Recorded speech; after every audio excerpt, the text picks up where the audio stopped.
Space is fake. But it's visible. What? No. Space is real. Are you joking? You're a science denier. What? Stop. The bodies of science have bestowed the truth. If you ignore it... If I get another fucking lecture from you, I'm going to go crazy. When did you start having this opinion? Shut the fuck up, bitch. You're a fucking idiot. Don't do that anymore. What are you going to do about it, bitch? What are you going to do about it? You are literally powerless. Yeah. I'm just going to do whatever I want. Not a lot you can do about it. You could get your ass kicked. Are you threatening me? Yeah. I think you are a far-right, white supremacist, I have racist. No respect for you. You're like my dog. Does it ever occur to you that you're like disgusting? Just like vulgar, just like a pig. If I were to sort of narrow down my bigotries, it's like people like you, I just think you're disgusting. I'm better than you. I'm the best talker in America. And you're like, some wacko. Ask yourself, you want to die? You're a real freak. If I take a 9mm round or 7.62 by 39 and shoot you, can you catch the bullet? You can't do that. What are you going to do about it? I got a bigger one. Why would you hide that? That's just wrong. That's not fair.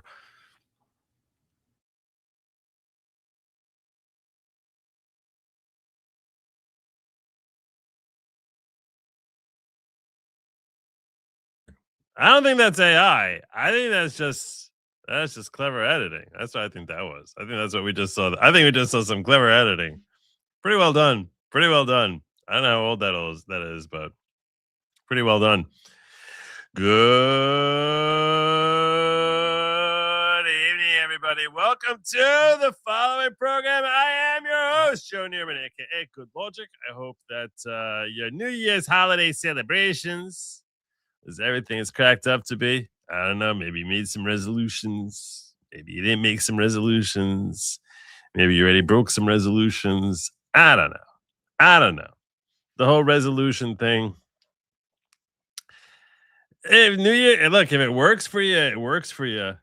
When they ask me, well, I'm an old man, which is probably like 3 months from now, and they say to me, Joe, do you think people should be making New Year's resolutions? Is that something people should be like when they come to me and they ask me that? They be like, is that something people should be doing? I'll be like, probably not. But there's no harm. There's little to no harm. Well, there could be harm, but that's not for tonight's show. Anyway, whatever it was, the ball dropped. People celebrated Mar-a-Lago. Everyone had a great time. It was wonderful, phenomenal. I haven't been here in 2 days. 2 days. 2 nights ago, I was at Ron Coleman's wedding. And then last night, my niece had a wedding. And that was a wedding that I got very emotional at. My niece's wedding. Got very emotional at that one. But yeah, 2 nights ago was Ron Coleman's wedding, and that relates to tonight's goal. Tonight's goal is, if we hit our target of 15 super chats of $10 or more, $10 or more, I'm probably gonna end up going an extra hour. That's my goal. But what I will definitely do, what I'm definitely going to do is I will share with you a pretty long story about a crazy thing that happened to me at Ron Coleman's wedding. Crazy story from Ron Coleman's wedding that I will share with you all if, in fact, we hit our goal. If not, probably not. It's probably not going to happen if not. But if we hit it, great. If we don't, it's also cool. Anyway, gotta sort of like, lure the string out there, like with the fishing line. You gotta lure that, right? You gotta get. So I don't know. Maybe you'll think that's a worm. Maybe you'll think that's like hot meat or something. I don't know what you'll think it is, but yeah, that's the story. It's a pretty funny story. You're probably gonna laugh at it. If I end up telling this story, you're probably gonna end up laughing. Sadly, probably not laughing with me more than laughing at me, which is why I'm like, okay, all right, I guess I'll share this if they pay. Anyhow, so that's tonight's goal. The main thing that I wanted to share with you, I have a bunch of things going on in the news. There's a lot of stuff that's going on in the news that I definitely want to cover with you all this evening. But the main thing that I build for tonight that I really want to go over with you guys is something I sat down with some friends at the wedding, at Ron Coleman's wedding, and I was sitting there talking to some friends of mine. And it's an interesting thing because Ron goes to the same shul as me, same synagogue. We pray in the same shul. And one of the things I like about my shul is that there's very little talking. And in fact, on Shabbos in general, I don't talk to people about what they do for business. It's preferable to avoid doing that. So, because you're supposed to be like sort of in your relaxed state of mind, you're not really supposed to be talking business. You're just not supposed to be doing that. So there are people who I've been going to like synagogue, the same synagogue as them for like 10 years. And I'll talk to them like every week and I have zero clue what they do for a living. The lawyers tend to know each other. Like I'll know other people, the people who are at my shul who are lawyers, I'll know. I'm like, oh, that guy's a lawyer, that guy's a lawyer. That you'll tend to, because those, but like, yeah, in general, so many people, I would say the majority of people in my synagogue, I have no idea what they do for a living. And none of them know what I do for a living. None of them know that I'm a podcaster. There's probably fewer than 10 people in my synagogue who know what I do for a living. If I had to guess, it's probably fewer than 10 out of like 150 guys. So, yeah, that's because you just don't talk business. You don't talk shop on Shabbos. You're not like supposed to be doing that. So since you're not supposed to be talking shop, maybe it's more than 10. If I actually go through the number, if I think through it, maybe it's more than 10. But whatever. You don't talk shop on a Sabbath. You know, certainly not doing it in shul, at least certainly not in the shul I go to, thank God. And yeah, so I don't know what people do for a living. But now I'm at Ron Coleman's son's wedding, and he's invited a lot of people from the shul there. So I'm sitting with them. Who am I going to be sitting with? His cousins? No, you sit with people whose faces you recognize, right? So I'm sitting with them, and I start actually like learning what some of them do for a living. And so I was talking to this one guy who told me that he's a commercial appraiser. And I had just heard about a new law that was coming in. So I was like, what's that, appraising the value of real estate in New York? And he's like, yeah, that's exactly what it is. So I had just read earlier that day about a new law, and I saw a video on it about a new law that was potentially coming to New York, which when I saw this law, I was like, I'm totally sharing this in my audience. You guys need to know about this law. You need to know what the heck happened with this law. And this is just like a disaster law. And I started talking to him about real estate in New York. And the more I was talking to him, the more horrified I was to actually see what the hell the leftists have done to steal New York from private citizens. Like literally steal property from them. And I was like, this is something I need to sit down with my audience. You guys need to know exactly what steps they are taking, laws they are passing to basically make it something that they can literally just take this property away from people. I mean, for like pennies on a dollar. I couldn't believe it when he was walking me through it. I said to him, did you hear about this new COPA law? This new law out there? He's like, COPA? So I was like, yeah, that was it, COPA. It's like, yeah, it's crazy. It's insane. We're going to talk about COPA. He's like, but really, if you want to know what happened to New York State, to New York real estate, you really want to know what happened to it? It really goes back to a law they passed in 2019. So now I need to explain to you, and this is important. It goes far beyond New York City. Far beyond New York City. It really goes to all of our urban cities, because this is a model which, if successful, will almost definitely be emulated in one city after another across the country, because it's very easy to do. It's very, very easy to do. It's not hard. It's not hard if you're corrupt enough, if you're as agenda driven towards communism as some of these lunatics are. It's very, as long as you get enough of them in power that you can actually pass legislation in these municipalities, you can steal all of the property. It's insanity. You literally can steal it all. So I'm gonna walk you through a step-by-step guide how, if you're a Marxist, you're able to steal real estate. Get it for a song. This is what they've done. You ready? Let me just knock off with this couple chats that popped in here. Let me just knock this off real quick. Thank you so much, Newfie Princess. That's very kind of you. Thank you. She's trying to push us along, push us along, push us along, push us along. I appreciate the fact that she said $13.99 because in California dollars, oh, it's Canadian dollars. I was gonna say California dollars. That's like $10, but I think it's Canadian. Yeah, that's in Newfoundland. Probably is Newfie Princess. But I saw the CA. The first thing I thought was California. So, but that's almost definitely Canadian. Well, thank you, eh? And Aaron Troy, it's making me crazy. You keep calling it Ron Coleman's wedding. Of course, I'm going to call it his wedding. I'm going there for his wedding. That's what I'm going there because it's his kid. You think I know? I happen to remember what his kid's name is. I mean, I'm not going to dox his kid, but I'm going to call it his wedding. That's what you call it, because it's like when I'm talking to any of my friends, I'm like, are you going to Ron Coleman's wedding? Because when we make a wedding now, when you make a wedding now, it's your wedding. It's your wedding. That's how we look at it. It is your wedding. When you're marrying off a kid, it is your wedding. When we are having like at the reception, when there's like dancing that happens, there will literally be a circle for the groom, because we separate men and women. We don't do the whole mixed dancing with the women in the dance and the whole. No, that's not happening. Okay, we're definitely not doing the whole waltzes and stuff like that you see in any period setting thing from going back to the 19th or 18th centuries. There's none of that's happening. It's just a bunch of men.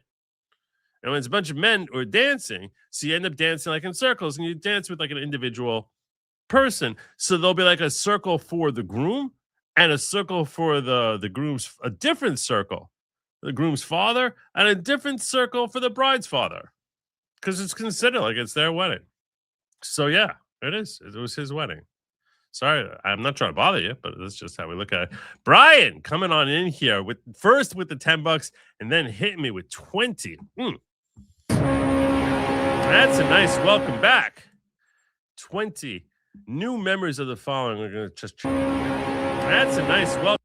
Who you brought in here? The following 20 people brought into the following courtesy of Brian Oldecamp. That would include Michael Sexton, Bear Ashby, Liz W, Autobahn, HHH Custom Knives, Netcat Media, William Nelson, Netbum, Remu Nemu, David Jones, IBWP 90, Spider King, Mary E. Paquette, ME6391, BMG 2040, Richard the Sinner, BRP 051576, Timberly Kaz, Lil Ones, and Island Square. All of you should extend a hearty thank you to Brian Oldecamp for bringing you into the following, which is not at all, despite the name, which sounds a little bit, admittedly, the name sounds a little occulty, but the following is not at all a cult type of cult. So you shouldn't be thinking at all that's what he brought you in here. No, he just brought you into a gathering of like-minded individuals who are concerned with greater personal growth through community, unity, learning, and thinking. So God bless you, Brian Oldecamp. I'm going to give you one more of these just because I like that bill so much. So there you go. God bless you, Brian. Thank you so very, very much. So I'm sitting. So anyway, so I'm at this wedding. I'm talking to this guy, and he's walking me through. I said, I want you to walk me through this. He's like, why? Why would you care about this? So I said, you don't know what I do for a living, do you? He said, no. So I told him, I'm a podcaster, lawyer turned podcaster. And like, basically what I try to do is I try to explain this stuff to my audience and break it down for them. And I don't understand it myself. So I want you to walk me through it. And then I'm going to research and double check what you're saying here to make sure it's all spot on. And I did. And it was. And I was just like, astonished. Okay. So picture this. You are a Marxist, right? You're one of the fat cat Marxists. You're not one of the useful idiots, because communism was created. It's the progenitors of communism recognized we're going to need a lot of useful idiots who are going to help spread the notion as to how wonderful and marvelous communism and utopian communism would be if it was spread throughout the world. So, and they're going to basically be our useful idiots. That is actually the origin of the term useful idiot. I am not making it up. That it was created by communists describing people who would help spread communism, because they knew how stupid it was. Because if you're intelligent enough to come up with communism, you're probably intelligent enough to see just how stupid and short-sighted it is over the long term. How easy it is to sell and how stupid and short-sighted it is over the long term. That if you were successful in implementing communism, and I don't mean real communism, because real communism is only a theoretical type of thing, because in real communism, no one owns or controls anything, which doesn't make sense. But what they call communism, little c instead of big C. So that what they call communism doesn't work. It's completely disregards the fact that there's no purpose, there's no objective of innovation, which is what makes every economy continue to flourish. Without innovation, you die.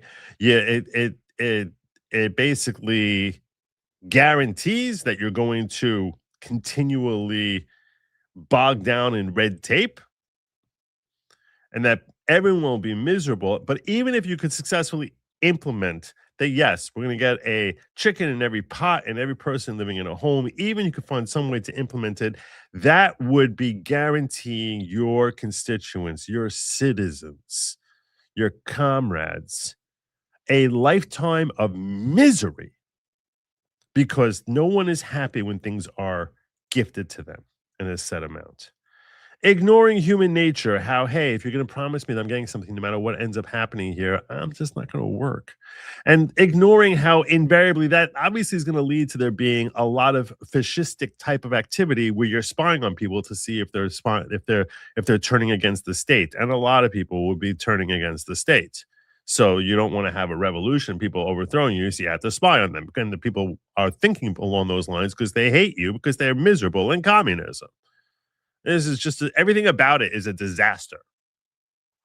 But if you're one of the, imagine yourself that you're not one of the useful idiots. You're above the useful idiots. You are now one of the elite, one of the, not I mean top 1%, top 5% of the top 1%. You're one of the, you're in this country, you're one of the most prestigious 3,000 people in the country, right?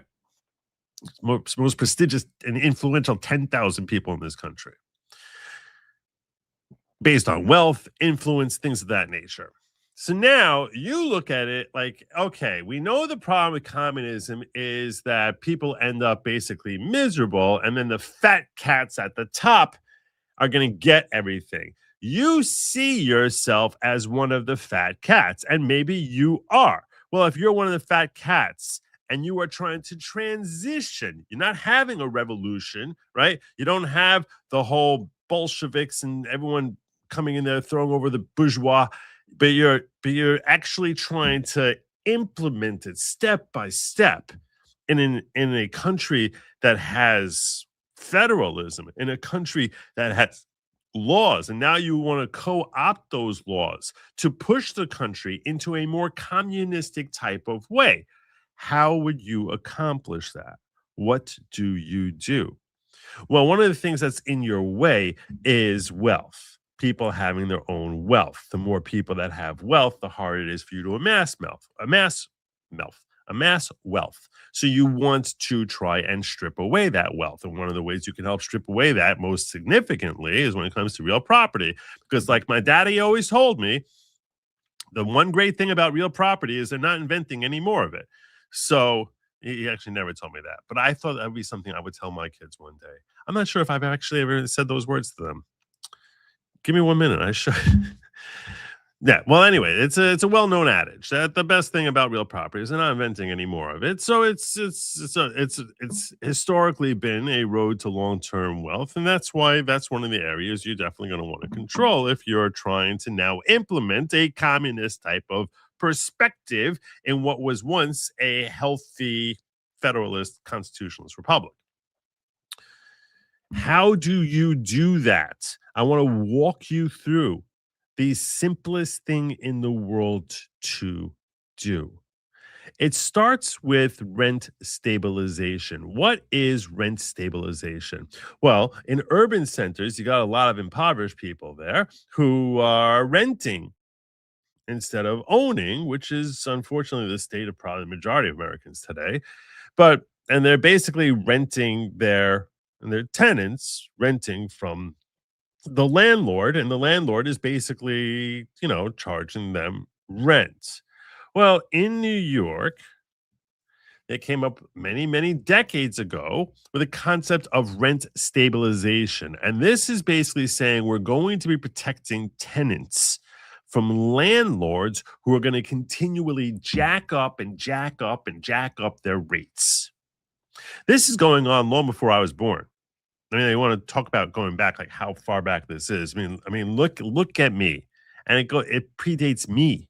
Okay, that's how long rent stabilization has been going on in New York, and in the housing market in New York, of people who rent, somewhere around 50% of the millions of people who rent, the property they are renting in is rent stabilized. It gets zoned as being rent stabilized. What rent stabilized means is that by law, you are prohibited from increasing the rent by more than X percent on a year by year basis. You're capped, even though you are, the landlord is the owner of the property and might have thousands of people who would happily rent the place from him for an extra, whatever you're charging this current tenant, they would happily rent it out for an extra $300 a month. You're not able to, now it comes, the person needs to have a renewal on their lease, and they come back to you. You are capped in how much you can raise their old rent. How much are you capped? You are capped 2% over what the last year was. That's it. 2%. When you have a city that's functioning like this, which has all these different rent stabilized properties, literally they estimate roughly 1 million properties, 1 million different homes, apartments, whatever, that are really apartments that are under rent stabilization law.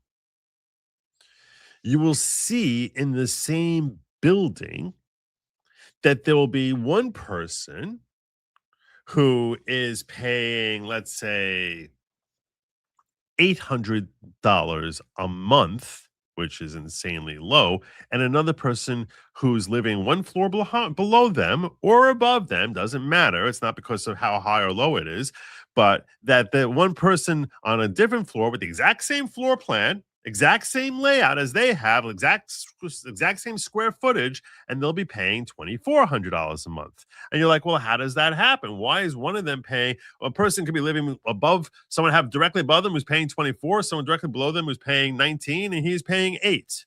How does that come to be? Well, under rent stabilization laws in New York, you can only charge your tenant a 2% increase from what it is that you were charging them last year. Well, 2% is not a lot of money. So if you just go back to what it originally was when the guy first moved in there, where it was like $300 a month, and they lived there for year after year, decade after decade, and you have the same people living there year after year after year, well, then they can only raise it by 2%. Under the original rent stabilization law, I shouldn't say original because it could change many times over the course of the years, but the standard operating procedure in New York was that you could have rents, you could increase and ignore the 2% cap and jack up the rent when the tenant who's living there moves out and you have a new tenant coming in. New tenant coming in, boom, you can jack up the rent. And that's invariably what they did. You jack up the rent when the guy moves out. So now imagine you're an investor. You want to invest in New York real estate. So you are basically looking that you're going to be capitalizing 75% of it, and you're going to invest in 25% of it. And your objective is to make back your investment plus some, right? That's what you're looking to do. So you're basically, you need to be able to be bringing in enough rent. Now, what happens when someone is paying you only a 2% increase every month? What kind of repairs are you doing? What kind of repairs can you afford to do? The answer is nothing. You cannot afford anything. Because let's face it, when you're looking at what's happening with respect to inflation in many years, most years, is like 2.5%, 3%. So what you're charging this person in $2025 is much, much less than what you were charging him in 1974 when the guy moved in there. In 1974 dollars, even though it's dollars you get making more, but compared to the consumer price index, when you adjust for inflation, the guy is paying much less today than he was paying back then. So you're not taking care, you're not keeping up with inflation. You're literally losing money on this person. So you can't be investing into fixing up his place. So you're not repainting, you're not taking care of you're not maintaining the pipes, you're not taking care of anything there because you can't afford to. And what happens is when someone moves out and someone is, and now you have a vacancy, so you basically go on in there and you revamp the entire thing. And you jack up the rate. Because the only way that you're going to get, the rate you're looking for is you have to revamp everything. So you could throw in an extra $50,000, $75,000, $100,000 into fixing the unit up. And then you're going to recover that because you're charging much more per month because now you have a new tenant and you're not governed by rent stabilization law. So you can then now bring in this new tenant and they'll cover that. They'll cover the expense that was incurred in making this place livable because it hasn't been livable for the last 20 years of this guy's 50-year lease. Okay. So that's the way it was always working in New York for decades. And this system that they had there, according to my friend here, who I trust, he's a very smart guy, with a tremendous amount of integrity. And he's not even really doing the investment. He's the one who's doing appraisals for people who end up doing the investment. And he basically said that system really objectively worked well for New York for many decades. But along comes communist Bill de Blasio in 2019. And what Bill de Blasio did was he said, I don't really like this whole thing that people move out and then they jack up the rent. That's not cool. I don't like that. So they passed this new law in 2019. And this law, which is called what's it called here? The Housing Stability and Tenant Protection Act. Housing Stability and Tenant Protection Act. So they passed this in 2019, which had several different elements to this act. But one of the key elements to this act was they said, when a new tenant comes in, someone moves out, a new tenant comes in, you're still stuck at the same 2% increase from the old tenant. This was designed, because we're so worried about the tenants. Bill de Blasio is so worried about the tenants. He's like, people need to move in there. And just because it's not the same person, why should we be able to jack up the rate? You can't jack up the rate. So what ends up happening? What ends up happening if you're a landlord there? And you're interested in not getting a bloodbath in your investment, what do? The answer's simple. You do nothing, ever. Because now when the old guy moves out, it's no different. The new guy moving in there, you don't have the money to actually make changes. You have no money to put into it because you're not getting higher rent. So how are you supposed to fix up? You're still years behind compared to what you were getting in 1970, whatever. So there's no incentive at all to ever fix an apartment. So then they're going to turn around. What do they end up doing? They turn around and they say, oh, this guy's a slumlord. It's like, what do you mean I'm a slumlord? I'm not a slumlord. I happen to be the sucker who bought this building, and now I'm being told I can't. That if I make an investment in this, I'm basically giving charity to this tenant. That's what I should be doing. Just give charity to a random tenant, or if he moves out, whatever. It's to whoever random person comes in off the street next month. That's my charity to that person. That's retarded. No one would do this. No investor would ever do this. Do you want to know what happened to real estate in New York as a result of that? What do you think happened to real estate once they passed this law in 2019? All of a sudden, people start looking at their houses, at their these we're talking about these apartments, which are multiple dwellings. That's being in excess, I think, of six units. So now what ends up happening is you end up saying, I am not investing a freaking nickel into this thing.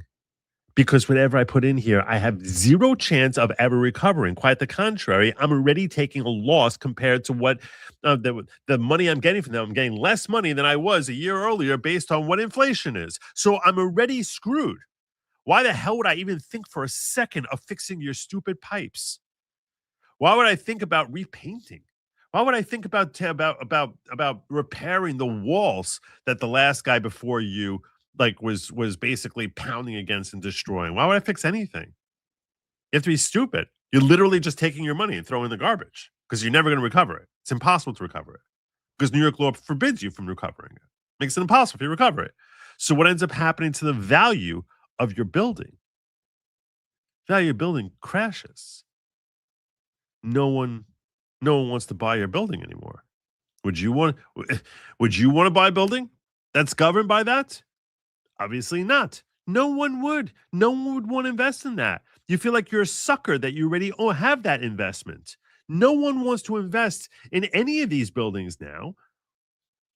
The properties are all going in the tank, and the fix-ups that used to happen end up now not happening at all. Ever since the last 5, people think it's because of COVID. It's actually because of this law that was passed in 2019. And according to studies that have been done by various entities in the know, like the NYU Furman Center blog over here has a study that they share here where they basically saying housing stability and tenant protection. And they say, oh, look, signed into law on June 14th, the HSTPA expanded protection for all these people. And in some, we found that after the passage of the HSTPA, sales price per square foot fell for all properties in which 25 to 75% of apartments were rent stabilized. They fell. You know how much they fell? 50%. These apartments, the buildings, lost 50% of their value because of this stupid law.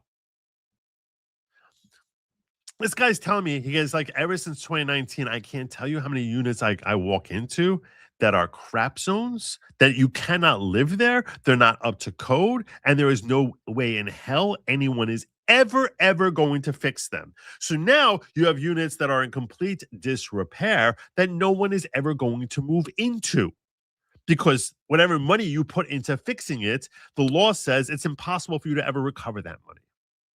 Because commie Bill de Blasio said, oh, no, we have to protect the tenants. So how do you protect the tenants? By basically make sure that no one ever invests in any of these apartments. So under the guise of looking out for the tenants, they basically make a worse housing crisis because now if you own a building in New York that's under rent stabilization law, which, as I said, it's roughly throughout the city of New York, it's roughly 50% of all tenancies are in houses like that are covered by rent stabilization law. 50%. 1 million units. It varies from one county to another. They say Bronx and Queens are worse. It's like 60% in those. It's like 44% in Manhattan. I had a thing here which was showing like the different This is where, going back to 2017, it says here, as of 2017, rent-stable apartments comprise approximately 61% of occupied rental apartments in Bronx, 42 in Brooklyn, 44 in Manhattan, 41 in Queens, 17 on Long Island. And it's roughly 50% overall because, well, Bronx is where a lot of people live. So now, what ends up happening when you're not fixing up your place and no one's moving in there? What ends up happening to these apartments? And I asked this guy, I was like, why would anyone pay anything for this? Why would anyone buy a building like this? He said, everyone who's buying, the only reason it only dropped to 50% instead of crashing much lower than that to like 5% its original value is because people are praying, they're investing and thinking this has to be the bottom of the barrel. Like they're going to change this law. It doesn't make any sense. They have to change the law. So people are basically thinking that, hey, if I buy it at this discounted rate now, eventually the law will change and I'll be able to jack up my rates to a normal amount, which I actually can make back, recover my investment in fixing these units up.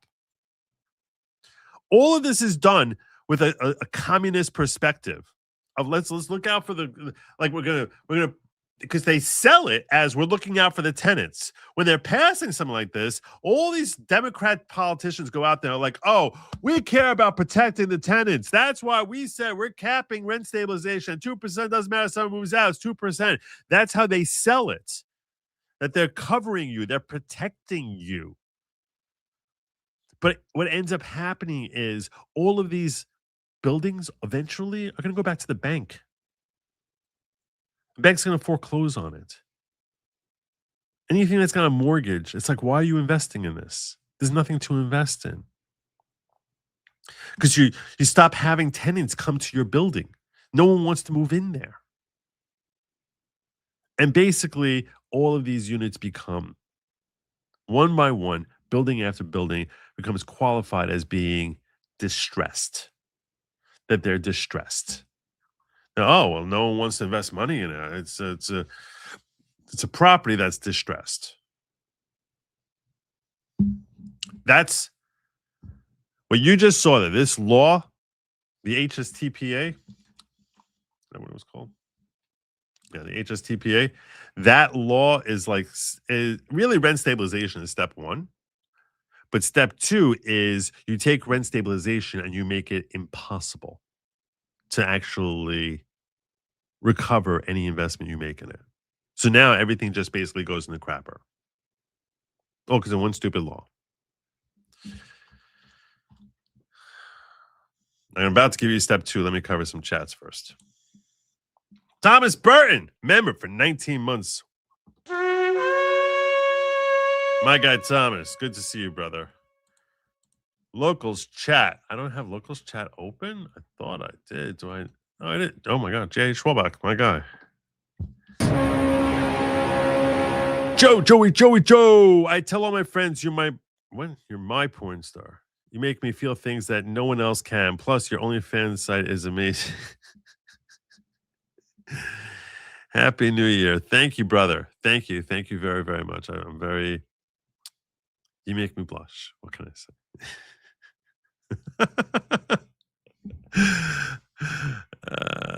Thank you so much. That was sort of awkward. I feel very bad, by the way. I feel very bad because I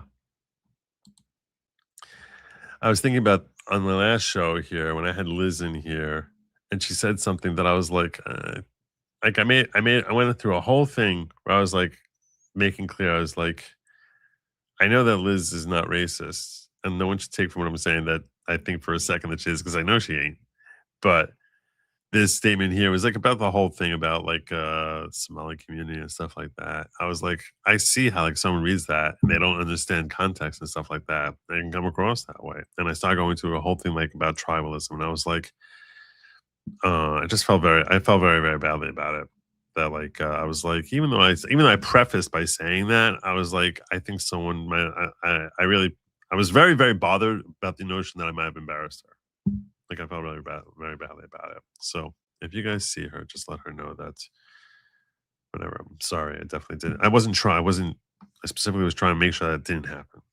But I felt like I had to like sort of make a point. I have had this is what left wanted to do. I have had this is what left wanted to do. New York is the world's economic power. Taking it down will make the USA could make more socialist. Yeah. Yeah, it's true. Thomas Burton hit me with the 20. God bless you, brother. Thank you. Thank you so much. Happy New Year, logicians, not a cult followers, and the Neerman family. Thank you. May your 2026 be healthy, prosperous, and free of libtards. Well, I need a few libtards because they're fun to laugh at, but mostly free. Mostly free of libtards. I'm having visions of hot Kurt Russell wearing a black eye patch. Just kidding. I thought the uber rich guy from Shark Tank kind of covered this, right? Oh, I don't know. I didn't see this. The uber rich guy from Shark Tank. I don't know. I didn't see that. But you telling me there's a video which basically walks everyone through this? All right. So now I just basically explained to you how it is that you get countless properties in New York to be distressed. Okay. With that,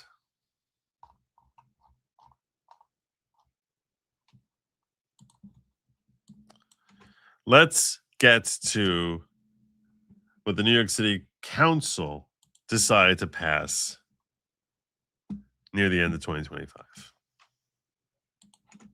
In regard to what we're just talking about now, COPA. A new bill that they passed called COPA. What is COPA? How wrong can a person be or a body of a government be when we start to take the individual rights away from the homeowner, whether it's a 2-family house, 3-family house, 4-family house, what does it matter? The fact is the person owns the home. They have the right to sell the home to whomever they please. The idea that we have to consult with the building department and give a 6-month period of time for someone else to make an offer is absolutely outrageous. She's railing against this bill that was passed, which was called COPA. In fact, I'm going to give you this woman here. I think she actually might have done a better job breaking it down because that woman's railing. This woman is not happy about it either. Thursday, tomorrow, is the last stated meeting of the year before a new speaker is seated. And one of the many bad bills the council will try to ram through is Intro 902B, otherwise known as COPA, the Community Opportunity to Purchase Act. If passed, COPA would... Community opportunity. It's the whole community's opportunity to purchase your property. What does it do? Compel property owners to offer and give opportunity to purchase their property to certain nonprofits first before making it available to the public. Before you can sell it to the public, first you have to offer it to the government that they can buy it. Now, the government itself would not buy it. They would have certain NGOs, which would be favored status NGOs, i.e. owned by other fat cats who are buttering their bread, they would be community organizations who would then be purchasing the property. And that it's illegal for you to sell it unless you first give the government and friends of the government 6 months time to put together a deal where they get right of first refusal. Unbelievable. So you just want to flip it? No, you can't do that. You gotta wait 6 months. You gotta wait 6 months. To break it down, with some exceptions, if you own a property with over 4 units, you won't be able to just offer or sell it to whoever you want. You will need to offer it to the nonprofits in accordance to how the government tells you to. This is an unacceptable, state-imposed, and potentially illegal intrusion into our private property rights. Remember the 14th Amendment of the United States Constitution that says that no state shall deprive any person of life, liberty, or property without due process of law? That should signal to all of us that property rights are as American as apple pie and as fundamental to American democracy and the Constitution as life and liberty. Historically, if you own land, you can do whatever you please with that land. You can live on your land, grant certain rights to your neighbors, lease it or sell it to whoever you want, however you want, whenever you want, because maybe you worked your entire life for it and because it belongs to you and only you. But this isn't accidental, it's by design. COPA is perfectly in line with the agenda of the radicals in City Hall to suppress and undermine the rich and the middle class and drive them out of New York City by taking away our property rights, taxing us, defunding and dismantling our police, and leaving homeless encampments with drugs and needles on our streets. This is a stunning example of government overreach and communism that is on its way to New York City under the guise of helping the poor and the underprivileged. But in reality, there's no way possible it would actually help the poor. No way possible. This is everything communism is about. We're going to pretend that we're helping the people when we're just helping fat cats. This is such typical socialism. We're going to deprive you of your individual liberties, your individual rights to do whatever it is that you want to do with that which you yourself own, and pretend that we, the state, can now have power to tell you what you can do with it. So what did they do here? What did they do? They basically said, and it applies when you heard all sorts of people on the left when this COPA bill was getting passed. And they were like, no, don't worry. It only applies to distressed buildings. It doesn't apply to all multiple dwellings. It applies only to distressed buildings.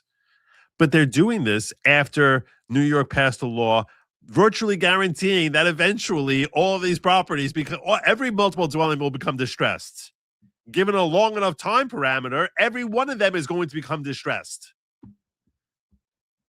Only harming them. Aside from the fact that COPA will prevent property owners from choosing how to sell their property and who to sell it to, it will decrease property values. It will make it harder to buy and sell property and create so many more practical issues. It also raises serious constitutional questions, such as COPA may be an illegal, unconstitutional taking. It may violate our due process. That's not something. It's not a compelling argument. I mean, when I say it's not a compelling argument, if you're trying to convince the masses, that's an argument which is likely to land with you, my audience, than it is the general public writ large. You guys are all about like, hey, is this a constitutional violation? Otherwise, you wouldn't be watching a lawyer turned podcaster. But to the general public out there, this is not an argument that they're going to find, that most of them will find compelling.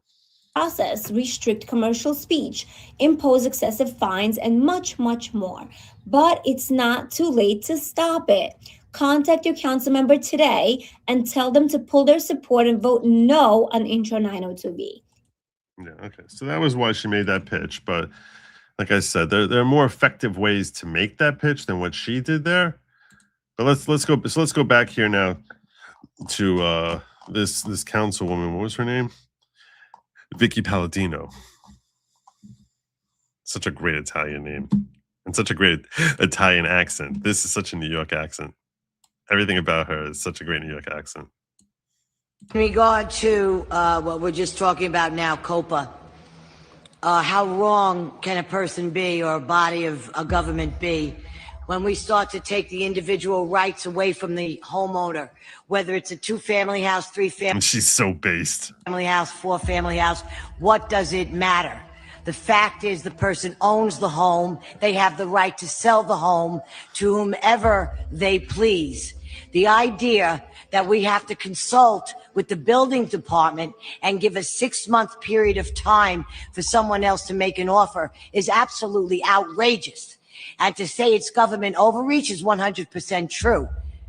This is absolutely maniacal. I do not understand how this body works when it comes to individual citizens of this city. This is overreach at its very best. I'm a homeowner, and no one is going to tell me or anybody else I know that's worked so damn hard to own a 3 or a 4-family home that I have to submit the ability to sell my house first to the building department and then offer it up to a non-for-profit when my neighbor across the street may want to buy it. And they have to wait 6 months? Nonsense. This is absolutely ridiculous. And also, I want to just add to this. Which, by the way, the banks probably love this because from their perspective, from the bank's perspective, it's like, oh, now you're stuck. You have to carry it for an extra 6 months. You have to carry this building for an extra 6 months.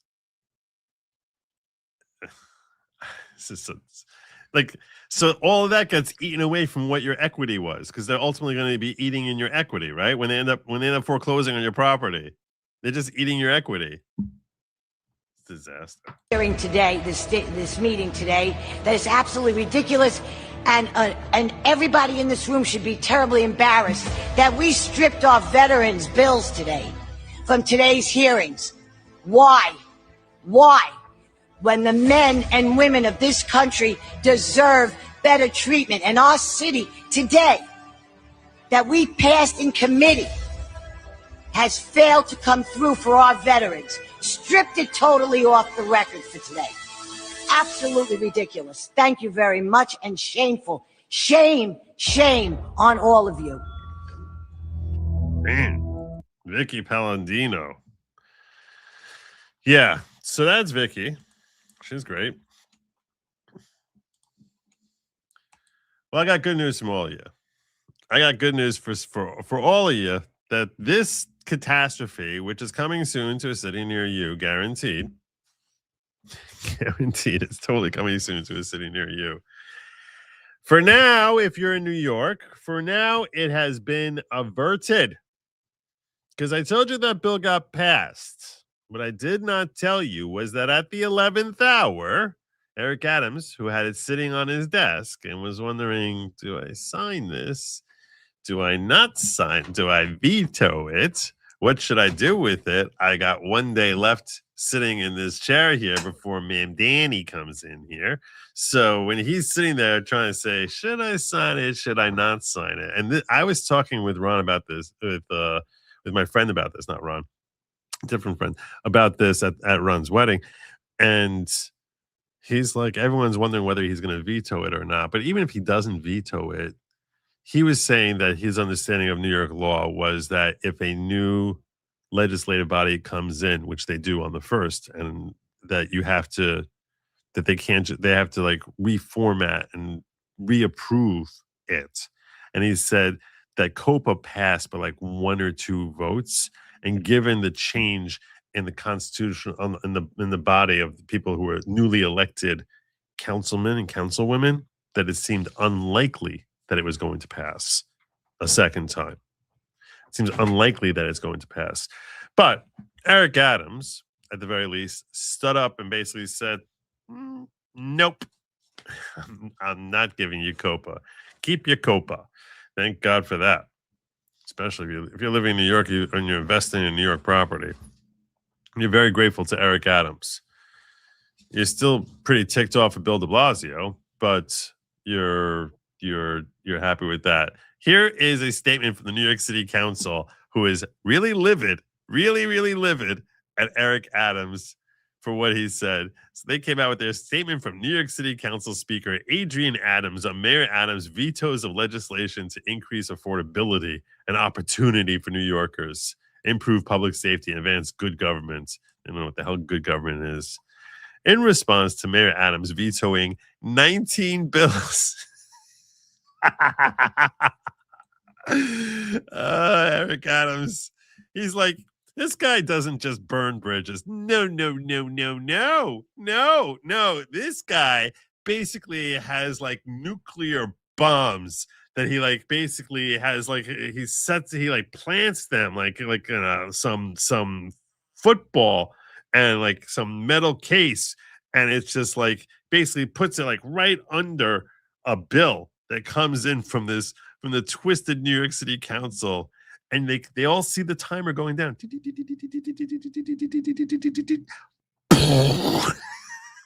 19 vetoing 19 bills. Oh my God. Which obviously puts Eric Adams in the running for one of the top 5 mayors of New York City all time, that he vetoed 19 bills from that stupid New York City Council. So here's their whining, crying Adrienne Adams, who even without even, I have no idea. I've never seen her in my life. No idea what the hell I'm totally guessing that she would qualify as an awful. And one of those angry white female liberals. And she writes, in response to Mayor Adams vetoing 19 bills recently passed by the council, New York City Speaker Adrienne Adams issues the following statement. It's unsurprising that this mayor is ending his term by demonstrating once again that protecting and supporting working class New Yorkers, trust me, this Adrienne Adams isn't interested at all in supporting and protecting New York City workers, is not his priority. His vetoes put special interests above greater affordability and opportunity for hardworking New Yorkers and public safety. Lies, lies, lies. In the face of housing that isn't affordable enough, families leaving our city and losing their homes because no one is going to fix any apartments there, lunatic. The council's legislation ensures city resources will be used to create homes that are actually affordable and meet the needs of working families to remain here. No, it doesn't. No, it doesn't, because no one's going to be investing in it. The mayor's vetoes also continue his administration's disregard for accountability, good government, and transparency that are necessary to improve public safety and ensure trust in city government. Anyone who is fool enough to trust this woman has to be such at best, a midwit. At best, probably a dimwit and possibly a nitwit. But at best, a midwit. These bills represent sound policies that the next council should defend, protecting the council's legislative and policy-making authority. I'm not going to read through her stupid. Let's see what she says about 90TB, the COPA law.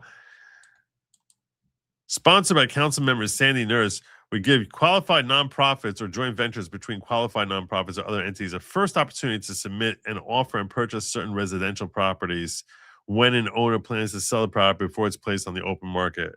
Retarded. Just absolutely, inexcusably retarded. So they're all angry at him that he's refused to list off the 19 bills that he vetoed. If I was him, I would be framing this. I was like, yeah, I vetoed that one too. That's right. I vetoed that one also. Improving public safety by strengthening accountability. Yeah, no, I vetoed that one too. Vetoed that too.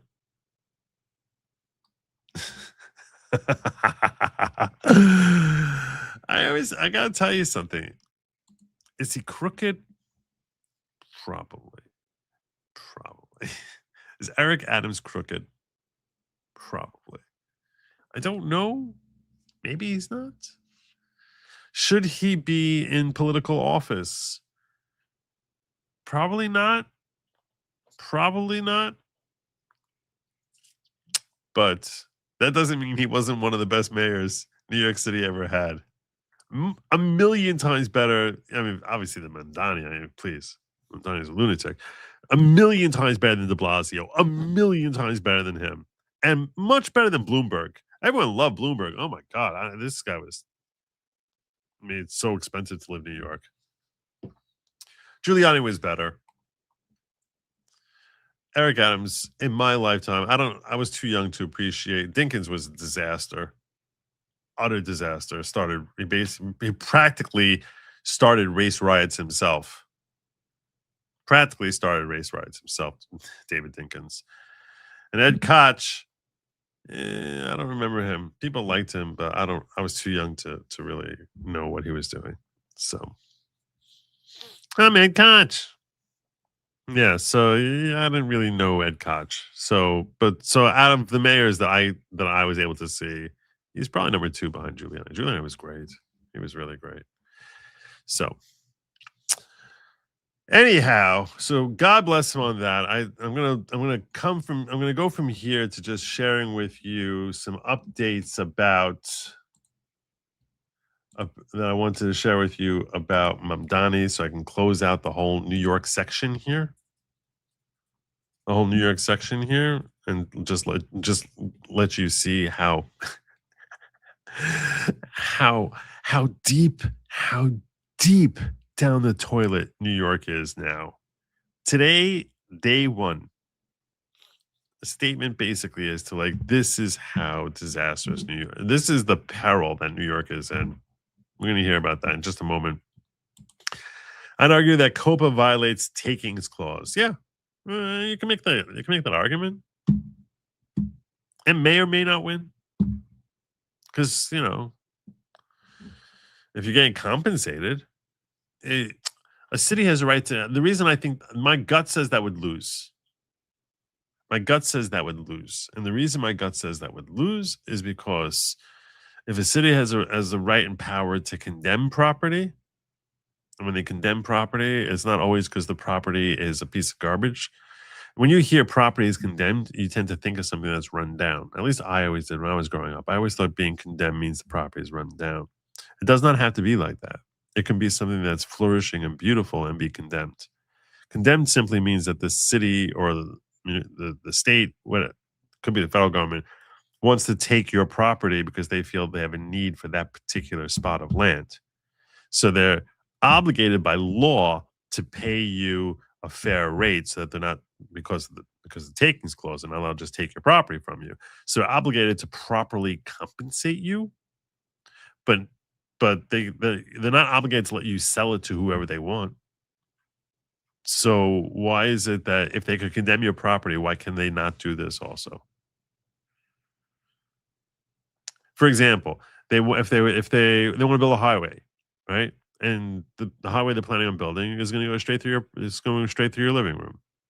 So what do? They condemn your property, and then they basically pay you what's fair market rate, and you can argue that it's not fair market rate and try and get more money and take them to court in theory.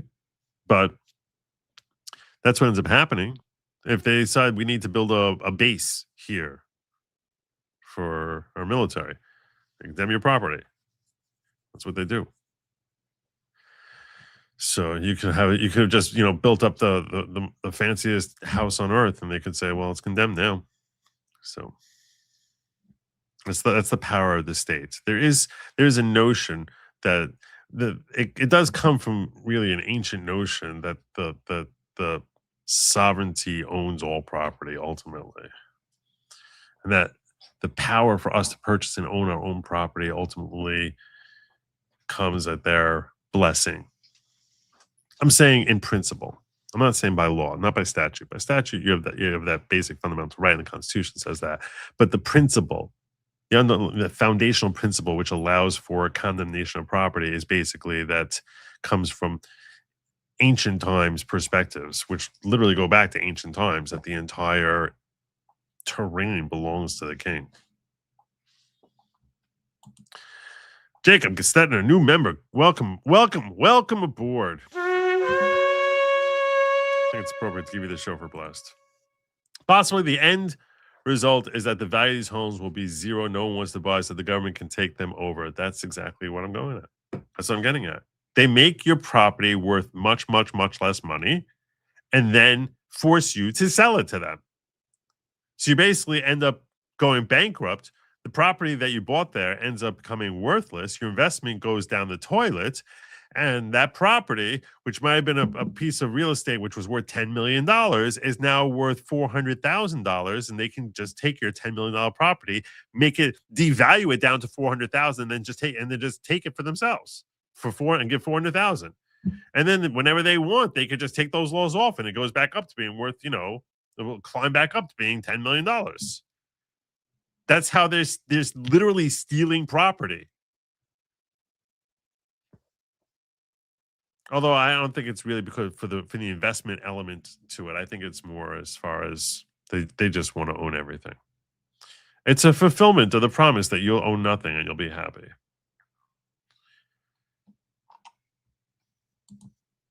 Hey, Joe, can you make me a mod? We've got a bunch of garbage bots in here. I'll only use my power for good. Do we have a bunch of garbage? Do we? I don't see them in here. Bunch of garbage bots. I can do that. I can do that for you, Heisenberg. Yes, so nicely. I can do that.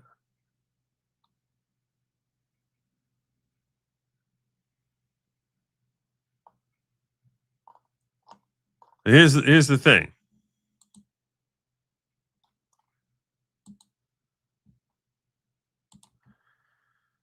Here's the thing. I'm just telling you now. First and foremost, I make you a mod. Just don't abuse it. And you should be aware that the rules in the chat are basically no racism, no violating terms of service, and no spamming. But even people saying things you don't like, do not put them in timeout or anything like that. Don't do that. Okay? All right. So it shall be written, so it shall be done. So, and spamming, give them a warning. Spamming basically means saying the same thing over and over again. If someone's talking in all caps, I far prefer to be like, hey, just stop with the all caps, please. But rather than just like banning them right away. Because I really prefer having free speech in here. I think it's a really big thing. It's a really big thing. I'm checking my ghetto, making sure everything's okay here. Let's see how many. Oh, all the way up to 39 likes in the ghetto. Wow, all the way up to 39 likes. Nice. 1 out of 5 people in the ghetto will hit the thumbs up. So I'm at least 20% of you think I'm pretty. What do I have to do? What do I have to do? Tell me what I have to do. I don't know what I need to do. Hit the freaking like. Hit the freaking like. Duckfat, did you send me your info?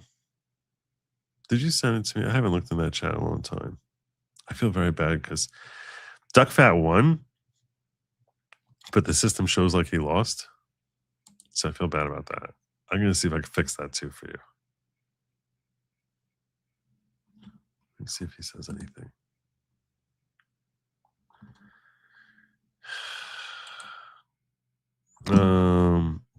Making mods in the ghetto, Uzelian, is much more complicated process. In YouTube, I literally can go into the chat there and then like click on a name, like you right click on a name and you like make him a mod. And you're like, oh, okay, fine. But if you want to do that in if I want to do that over in Rumble, I have to like go into my account and then I gotta find I gotta find my thing there. I can try. As I'm doing this, I'm trying to see if I can like account setting, manage my content. Account settings? Where is it? Account settings, locals account. What? Is it the security? No. Moderation. Moderators. Oh yeah, okay. I think I just found it. Look at that. You inspired me, Uzelian.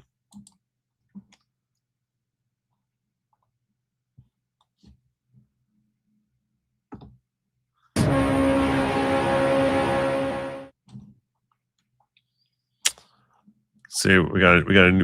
That was for you, Liz. I'm coming to your chat in a second. I'm fixing something over here.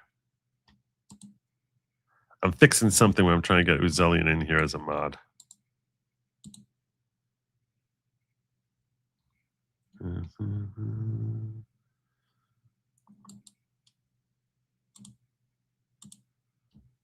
Okay, so let's copy this.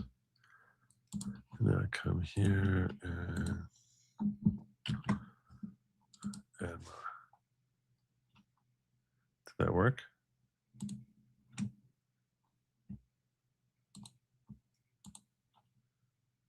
Unable to find such user? Oh, because I put a space. Is that why? That's so difficult.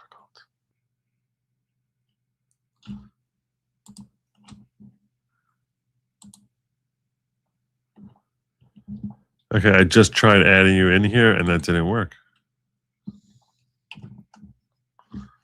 Why is this not doing it? It's telling me unable to find such user when I try adding an Uzelian. I copied and pasted your name. So stupid. Thank you for noticing, Acid WRS. Yes, I have been losing weight. It's not like it just naturally comes off, you know, you actually have to try.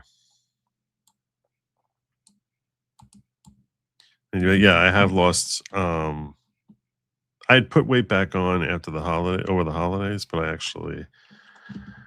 didn't even tell Lady Logic yet.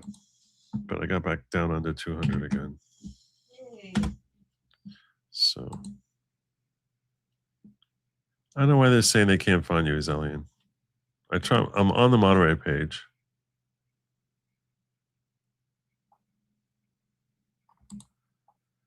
And they're saying they can't find you.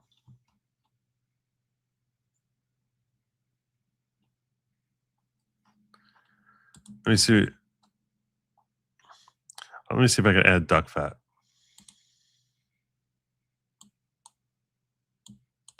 Oh, maybe it's because, I know what's happening. Maybe I'm not supposed to do the ads. Maybe I'm just supposed to do the thing. That's probably the problem. That's probably the problem.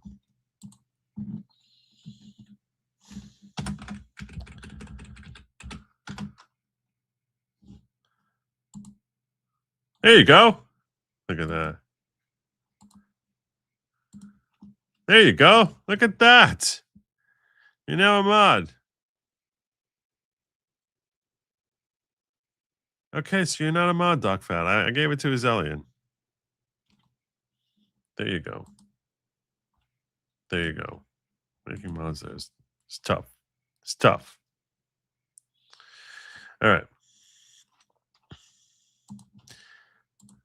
And this Liz hitting me with another 100 just because I'm addicted to you. Thank you very much. Happy New Year, Liz. I don't know if you were here when I expressed my apology like 10 minutes ago to you because I felt bad that I shouldn't have had your name up there because you didn't do anything wrong. And I thought and I was terrible. I was bothered about it like a day later. I was like, I really hope I didn't I was afraid I embarrassed you.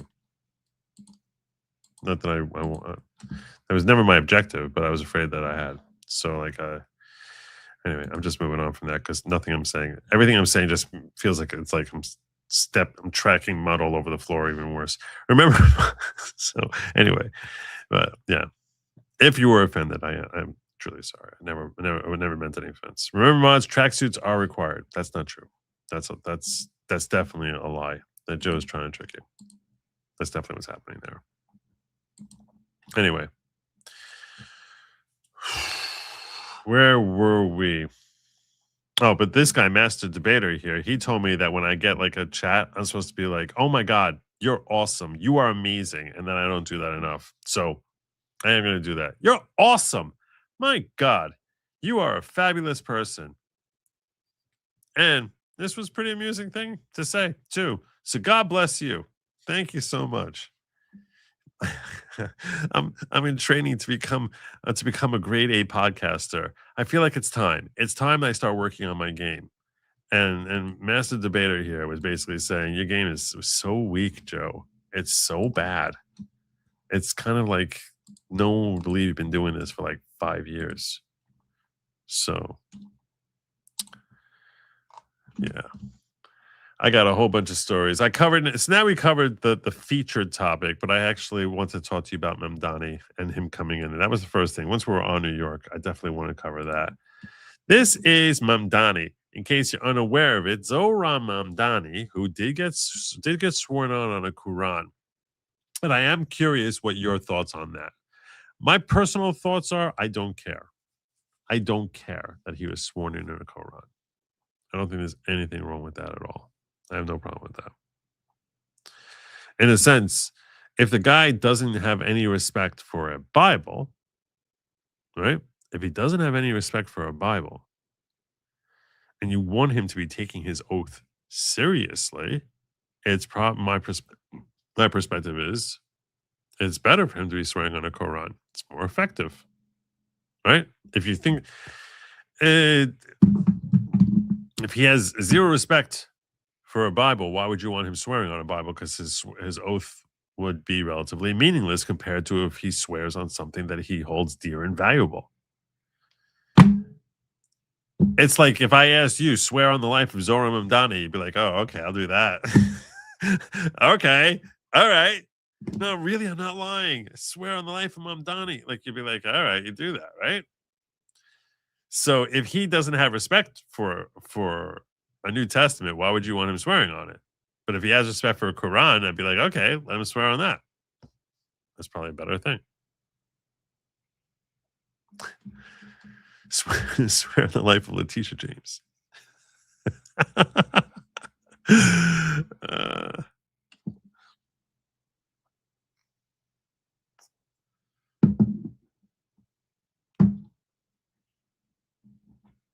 I'm going to throw that out at you. I missed this here. The Branca Show, my guy. I missed you, Andrew. It's been way too long since I've spoken with you. I remember, well, by the time I made Joe drive into New York City to meet up, because I assumed that as a Jew, he lived in the city, but instead he lived across the river. The kosher pizza, however, was excellent. See? It's true. It's true. If you're not signed up to him yet, I don't know how you found my channel. This guy is surging like a freaking, I look at what you're doing and I'm like, my God, God bless. I hope you get 10 times what you have. It feels like it was like 6 months ago. I was like congratulating him on hitting 200, and maybe it was less than that. And he's like at 270 now. Like, my God, he's churning. Get it, brother. So I love seeing that. But yeah, I want to get you back on here soon. Definitely. Just to chill, just to hang out. But so he swore on a Quran. I am curious what your thoughts are on that. Do you guys, does that?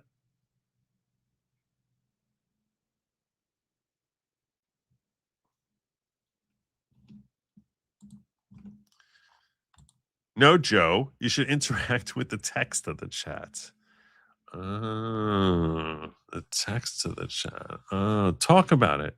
Respond to it. Massage it. Respect the super chatter's words with your time and attention. Well, I'm pondering what you're saying here and thinking about it. And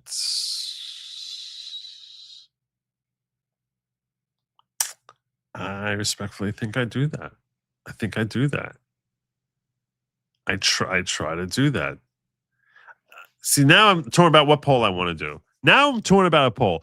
Do people think I sufficiently interact with the super chat or not? I mean, if I'm looking as a sell, I guess there's no argument with the customer. So I'm always losing. I'm going to be losing by arguing with the customer. That's not a winner. That's not something that works. Should give it like a little. What if I do this? What if I start giving? Should I start typing in? Yeah, this is what I'm gonna do.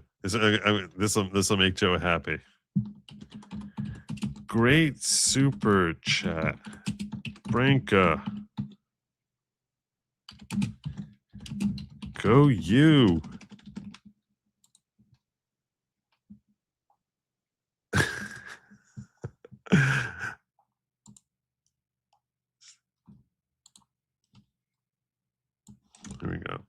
There we go. I'm getting criticized here by Joe. So, but I don't want people who are like not watching to like know what I'm talking about here. So here, I'm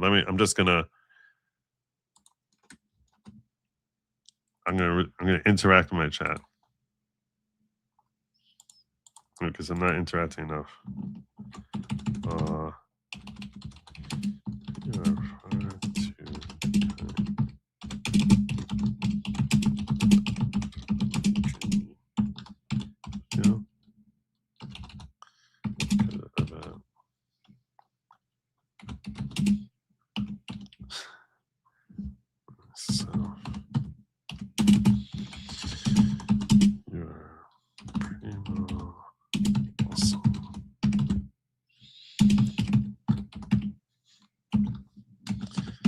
think I gotta do like five exclamation points.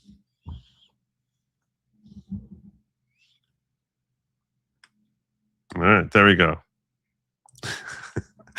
There we go.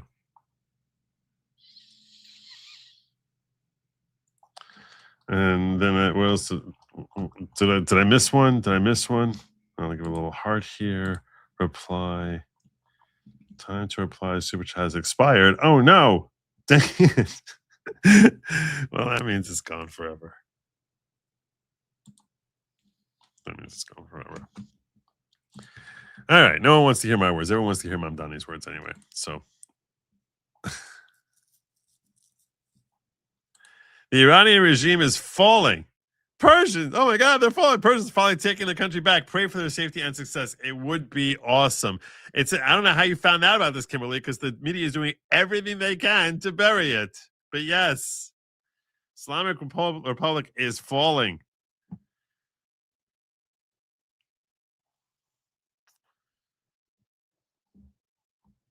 It is, but yeah. That's probably for tomorrow's show. Not that I'm going to be here tomorrow because it's Friday, but you know what I'm saying. You know what I'm saying.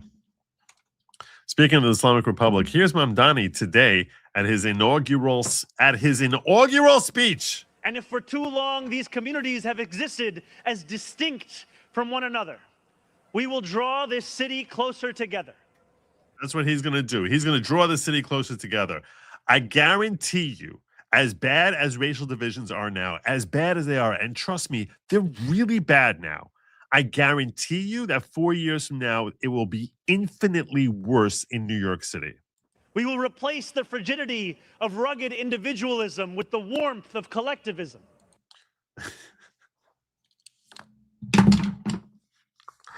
We're going to replace you with the collective. You don't matter anymore. All that matters is the collective. All that matters is the hive.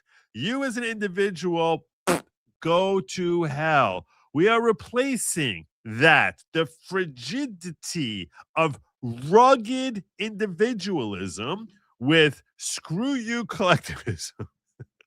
the warm embrace of screw you collectivism. You make it sound as if like what the heck does that? What does that even mean? Why would any? If an idiot, yay, yay! I feel like they get the same people who are like clapping on Family Feud for like, you know, name 3 type of animals you eat, and you're like seagull. Yeah, good answer. Good answer. No. What are you applauding at here? We're going to replace your individualism with the collective. You don't matter as a person. All that matters is your identity. That's what that means. The frigid, rugged individuality with the warm embrace of collectivism. This guy is a disaster. He is a freaking disaster. Everything that comes out of his mouth is something that only an evil person would say. campaign demonstrated that the people of New York yearn for solidarity, then let this government foster it. That is the last thing that the people who voted for you yearn for. That is the last thing that they yearn for. They do not yearn for that. No one who's yearning for solidarity. No one voted for you because they're yearning for solidarity.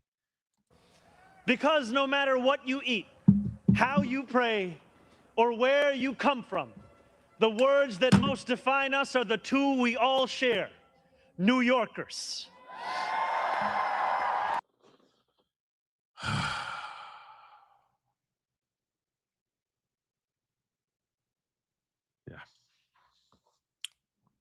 Yeah. Walking disasters on this guy. That used to be a thing. Frigidity of rugged individualism.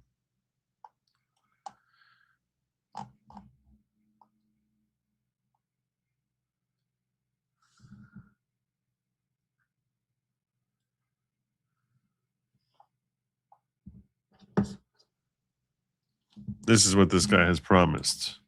According to the campaign proposal, fix the property system in the Big Apple. The easiest thing to do is roll back the stupid de Blasio law, but that's exactly the sort of thing you love doing, is implementing more socialism. So that's definitely not going to happen to you. Mamdani vowed to shift the tax burden from overtaxed homeowners in the outer boroughs to more expensive homes in richer and whiter neighborhoods. Oh, let's see that. He later emphasized how large the government in New York City will become, promising to increase taxes and create government-funded programs. Quote, to those who insist that the era of big government is over, hear me when I say this. No longer will City Hall hesitate to use its power to improve New Yorkers' lives.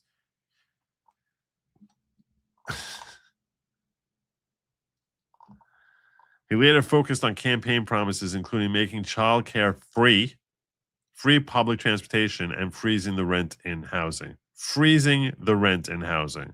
The cost of childcare will no longer discourage young adults from starting a family, because we will deliver universal childcare for the many by taxing the wealthiest few.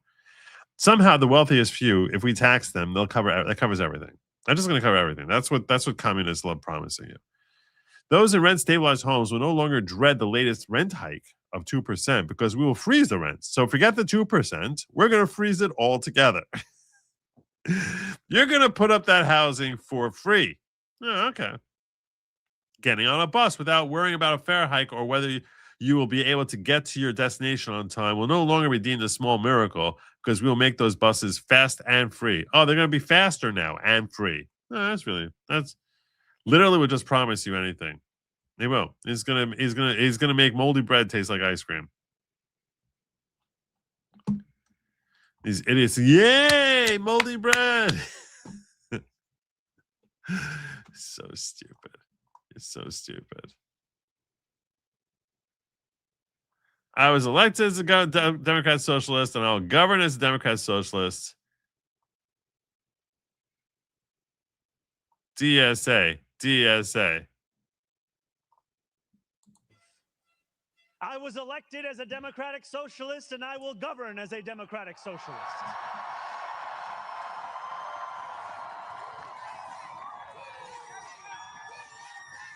I will not abandon my principles for fear of being deemed radical. As the great senator from Vermont once said, what's radical is a system which gives so much to so few and denies so many people the basic necessities of life. Look at these idiots. I don't know who this fat blonde trick is over there. But this is disaster. One of the best thing about inaugurations, though, the best thing about inaugurations is that they are always in freezing cold weather because it's always in January. And like on the East Coast, they're never down south. They're always in January. They're always in the Northeast in January. And the only thing I like about Bernie Sanders, aside from his voice, the only thing I like about him is that in every inauguration, he's like, he's bundled up like Mr. Magoo, like a Mr. Magoo Christmas special. That's the only thing I like. That's the only thing I like about Bernie Sanders. Is seeing him at these inaugurations with like gloves that it looks like he's got 5 layers of gloves. Oh my God, Zachary Tyler only made it to one. He only made it to one inauguration like this before he got pneumonia and died. I don't know how it is that Bernie Sanders keeps making it through this. Not that I'm wishing. Well, I'm wishing no individual harm. So they keep trotting him out there. You got to go to another inauguration. Guys from Vermont. It's like they're making him come to this New York City. Why is a Vermont senator at a New York City thing? He probably told him, I'm going to reference you. Let me send you a ticket. I'll give you a front row seat. I'm going to reference you, Bernie. I'm going to reference you. He's like, oh, great. Now I got to sit out in the cold for 4 hours.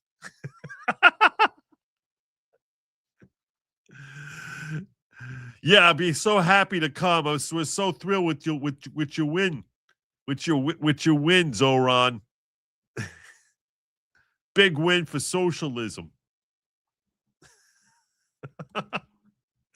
He definitely did not want to have to come. Oh my god, he's got to leave one of his 4 mansions and sit out in the cold in New York for 4 hours for some stupid speech from a bloated, airheaded politician, just because the guy calls himself a socialist. So that's the one good thing I like about it. And in case you thought we would have to wait more than like 6 minutes for Mamdani to basically tell you everything he's about. No, January 1, 2026. He's here. Here's Zoran. It's not just his words, it's his actions too. Mamdani's chief counsel pick defended convicted Al-Qaeda terrorist, Gaza activist Mahmoud Khalil. Oh, that's how he makes, there you go. Ramzi Qassem served as lead defense counsel for Al-Qaeda terrorist Ahmed al-Darbi, who pleaded guilty in 2014. New York City Mayor-elect Zohran Mamdani announced that he has nominated Ramzi Qassem to serve as New York City's chief counsel, a lawyer who has previously defended an Al-Qaeda terrorist and Gaza activist Mahmoud Khalil. Mamdani, who's set to take office on the first day of the new year, announced the appointment of Qassem as the city's top attorney. Qassem previously served as senior policy advisor for immigration on the White House Domestic Policy Council during the Biden administration. So you know that he has enough credentials for being evil. His legal career has included numerous controversial cases. Qassem serves lead defense counsel for Al-Qaeda terrorist Ahmed al-Darbi, who's pleaded guilty in 2014 before a U.S. military commission to conspiracy charges connected to a plot to bomb a French oil tanker off of the coast of Yemen. The attack killed 1 civilian and injured several others. Al-Darbi was convicted in 2017, transferred to Saudi Arabian custody in 2018. At the time the transfer, Qassem said Al-Darbi had suffered injustice. Injustice! Yes, he killed someone. You're sending him to prison? That's injustice. Earlier this year, Qassem also drew attention for representing anti-Israel activists and Columbia University student Mahmoud Khalil, illegal immigrant Mahmoud Khalil, and I shouldn't say illegal immigrant, illegal alien Mahmoud Khalil. Khalil was actually, technically, I think he had a green card. Khalil was arrested by ICE for allegedly participating in pro-Hamas demonstrations on campus. Since been released, and his case remains ongoing. What do I have here? Why look at this? Look at these advertisements they give me. What is this? What the heck is this? So gross. I don't even know what these advertisements are. Why do I have advertisements like that? Why? What is this? Post-millennial, come on.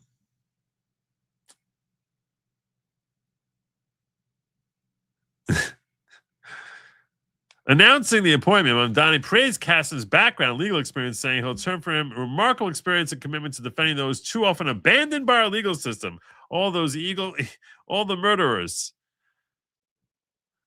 City Hall will be stronger with him in it, and our work of building a more prosperous city for all, we'll have a powerful advocate, Mamdani said. Unbelievable. Unbelievable. So that's Zohran Mamdani. You could say cottage for New York City now. Okay. It's going to come to killing fields.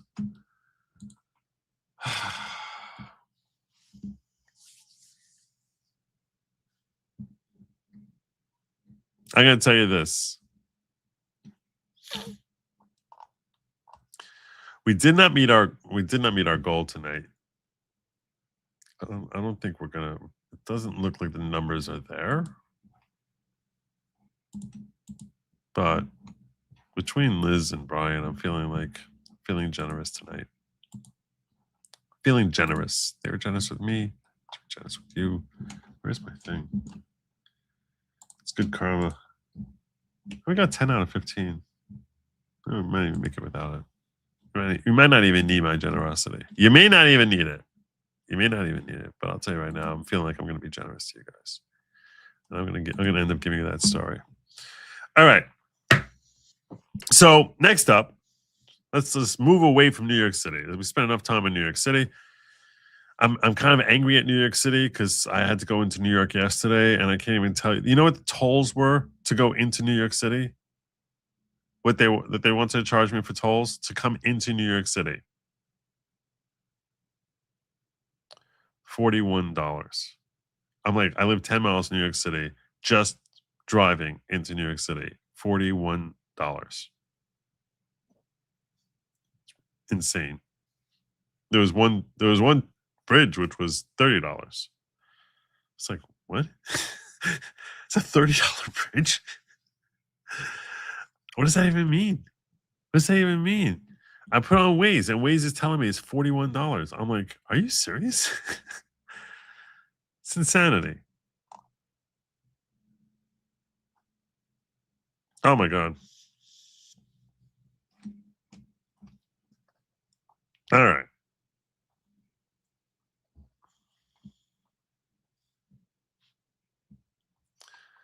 Let me catch up here and do these in order. Swearing on a Bible is expressing the curses that are associated to an immoral act. Are the punishments you want on yourself, intentionally, unintentionally? Belief doesn't matter. Okay, now I need to put this. I need to put this up here. I was.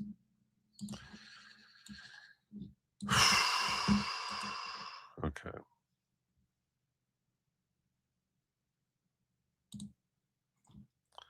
Start a poll.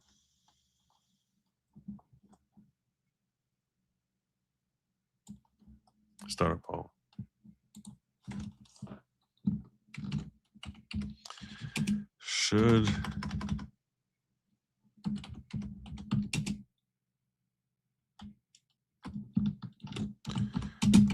What should a non-Christian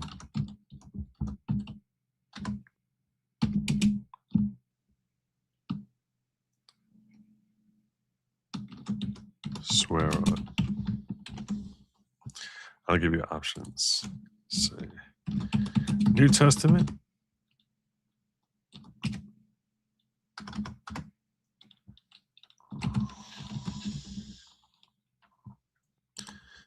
we'll have his own religion's holiest book.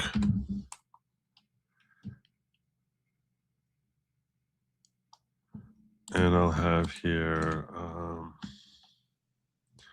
no book needed, because you go into court, they don't have a book anymore.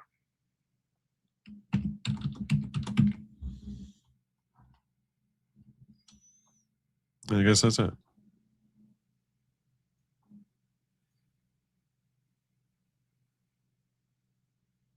No, we'll just have those three.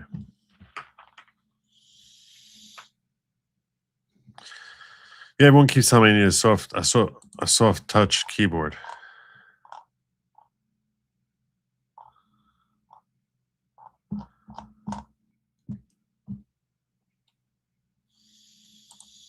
Tulsi TV is Iranian and he's covering. Oh, cool. Thank you. Talking about the uprising in Iran. Frigid rent freeze, record high rents. Yeah. Part of the reason you record high rents is because no one wants to create any sort of housing because it's a losing venture because of the rent control they have. They created this vicious cycle. So if you start a new place, you have to charge crazy high rent because you can't jack it by more than 2%.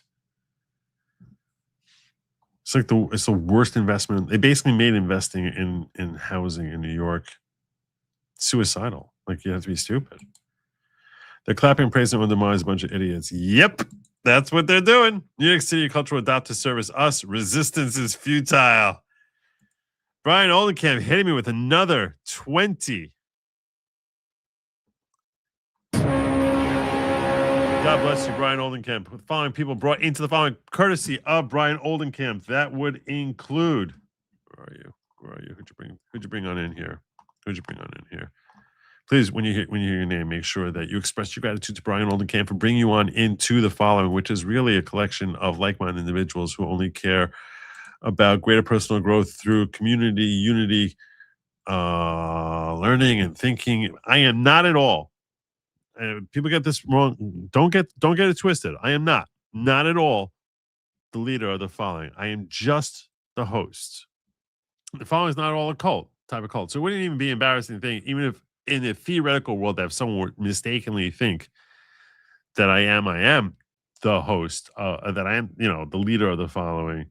It's not like the following is a cult type of cult, because there's no spaceships, no Kool-Aid, no tracksuits that are mandatory, no throwing virgins to volcanoes, no dancing around the bonfire to the beat of a tom-tom while shucking off your clothing, no goat sacrifices, squirrel mutilations. It's not at all a cult type of cult. So that would include you. Make sure, please, you express your gratitude to Brian Oldenkamp. That would include you, Judge Maddie. Judge Maddie. I know you're probably new here. I don't think you've ever been here before, Judge Maddie. So you might be brand new, but those rules apply to you too, Judge Maddie. Stargazers 8096, Legendary Racing. It's been a minute since I've seen Legendary Racing. Tony from Chicago. Alan Sparks. R. Farrell. S. Schultz 4055. High Drama 77. Tiffany Lee. Tiffany Lee? Tiffany Lee. Tiffany Lee. 93131. Thought Heretic. Yeah, that's right. Thought Heretic. Judo Joe Black. Common Ground 962. Lazy LCH. And Diana. Whoops. Oh, there's more. There's Diana Pone 8022. Bill Robb 70. Rosemary Hill 8925. Battle Cam 0. Jerry Winfrey and Scorpio Angel 369. Welcome to the following. Come on down. Mild farm work was kind of expected. What else do I have here? What else do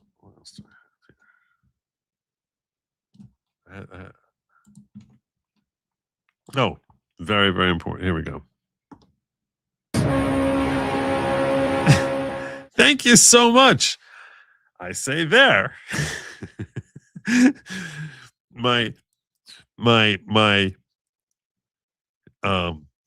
my spiritual guide for how to be a better podcaster has told me that I'm supposed to interact with the content of what is being sent to me, all the more so, like, especially, someone is going to be very generous, which obviously Liz is like insanely generous to me. So thank you for that. And that I should be interacting with the content. So I got nothing. I got nothing. It's almost like this is like now a game. It's like a game that like Liz is like throwing at me now, like, oh yeah, your new task for tonight is to interact with the content. Here. Well played, Liz. Well played indeed. Well played indeed. Wrong question. The right question is why the Bible? What? Why is that the right question? What makes that the right question? How is that the right question? What makes that a superior question? We don't swear on the Bible anymore in court. They don't do that. They don't do that. But you can ask, the reason for the Bible, now I need to look up historically why the Bible, why they did that. That was a thing. I know from when I was a kid growing up, that was a thing. Everyone would swear on the Bible. Put your hand up there. And one hand on the Bible, one hand up in the air. You're just sort of like, and Wellesley was claiming earlier that the argument is that you're swearing on the curses that are associated with an immoral act. I would think the immoral act is swearing falsely. So that would apply in theory to the a Chumash, which a Chumash, in case you're unfamiliar with it, we follow Torah. Orthodox Jews follow Torah, so it would include obviously we have the 10 commandments there, which have not bearing false witness. So I don't know, but why? That's what I think. I think that's probably the origin. Is like you're swearing like on the Bible, or it could be like you're swearing to God. I guess that's really like, why are you swearing? So if you're swearing to God, irrespective of what your perspective of God is, shouldn't you be swearing to your God? So I guess I was really interpreting it when I was answering this question. I was like, you're swearing to your God.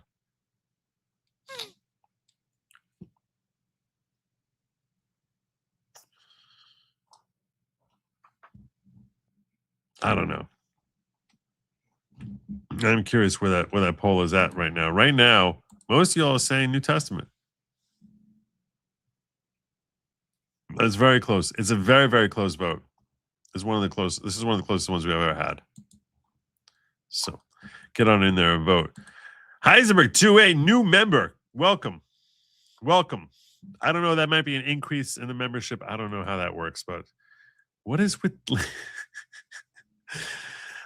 Go Seahawks? I guess so. I guess so. Go Seahawks. Are they playing tonight even? It's week 18, so no one follows football anymore. This is like the 1 week of the year that no one is following football. Do they play tonight? They may have.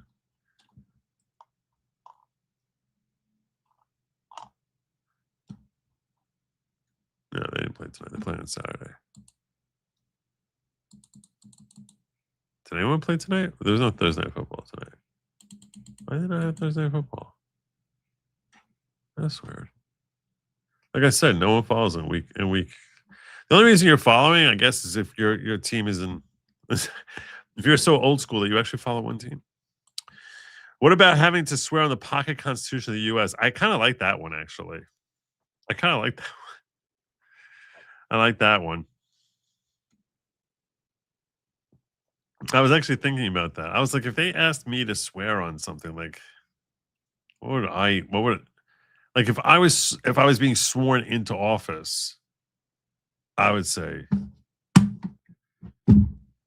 I would ask my local Orthodox rabbi what I should do. That's what I would do. So I don't want to weigh in because I'm not sure what they would say. I would really ask my rabbi. I'm like, I don't know what to do with this. This is like something I'm supposed to be doing. I don't know what to do with that. Rosellian gifting 5 new members. God bless you, brother. In fact, you know what? I'm gonna give you this one. See, that's what a new mod does. I was like, you know what? I'm gifting 5 new members. Oh my God. Seriously, Joe, this whole week is football and Ohio State sucks. Yeah, okay, so let me explain something to you. I need to explain something to you, okay? I might not have mentioned this, so I'm about to tell you something about myself that maybe none of you know. As it happens, I'm an Orthodox Jew. I know, it's shocking. And Orthodox Jews don't watch TV on Saturdays. We don't do any work on Saturdays. We don't watch TV on Saturdays, which means becoming a college football fan as an Orthodox Jew is like pretty much almost impossible. So once in a while, I'll see a late Saturday night game, but it's like actually keeping up. To the extent I rooted for any college football team, I became as a kid like a Nebraska Cornhusker fan, and that's only because I saw that game against Miami Hurricanes where Turner Gill and Mike Rozier were leading the Huskers, and they were the number 1 seed, and they were playing the Hurricanes, and then they tied the game. Well, they end up scoring a touchdown with like no time left in the game, and Tom Osborne decided to go for 2 for the win instead of kicking for the tie. And everyone was saying that if you just kick for the tie, since they were number 1 seed, they would retain the number 1 seed. And I was very impressed with that. In that game, they had the Fumbleruski play. So there you go.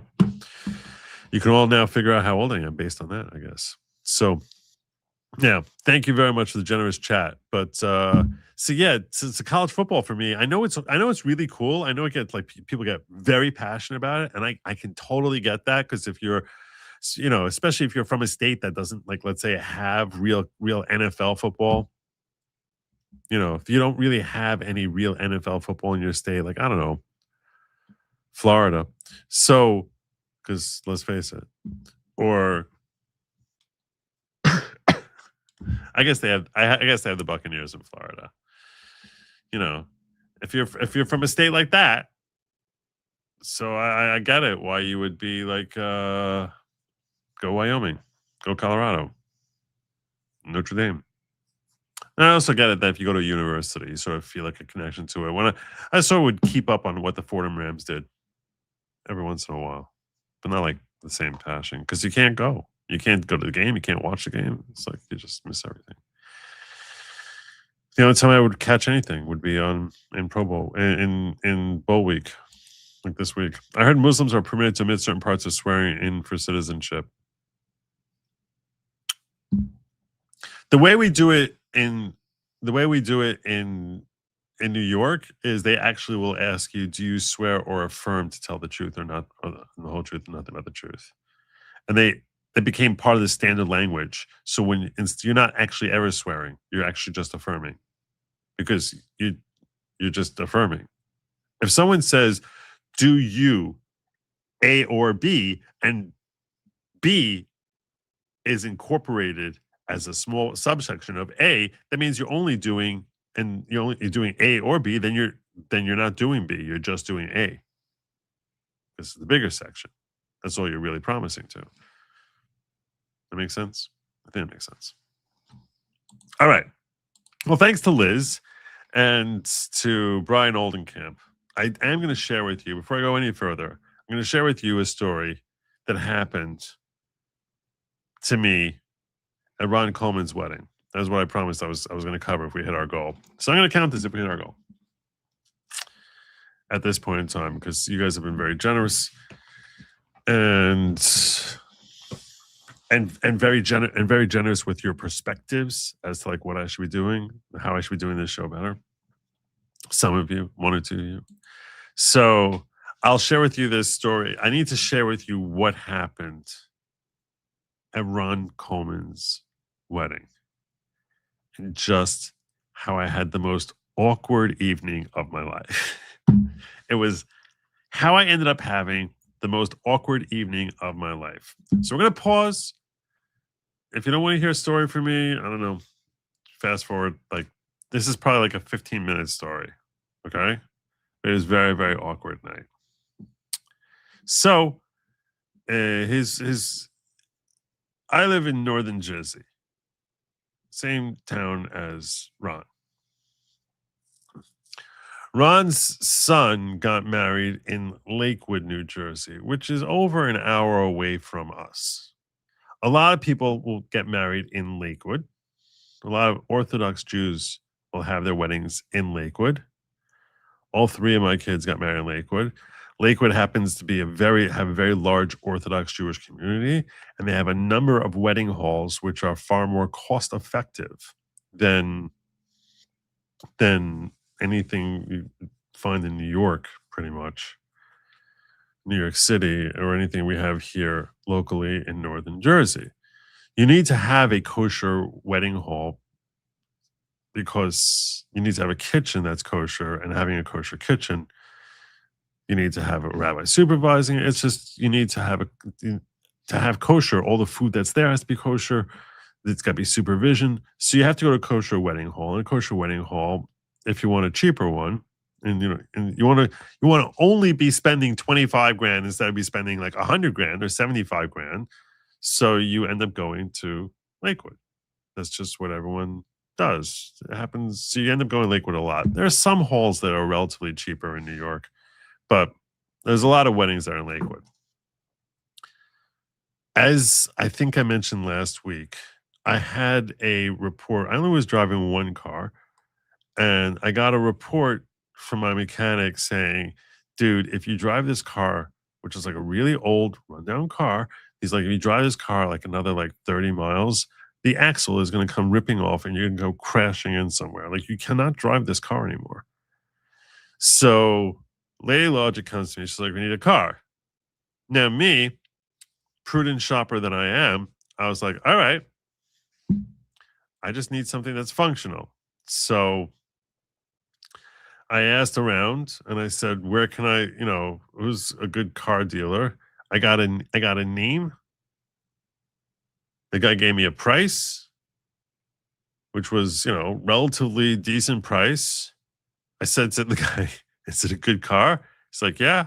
It's like everyone I've leased one to, they're happy. So I said, cool, let's do it.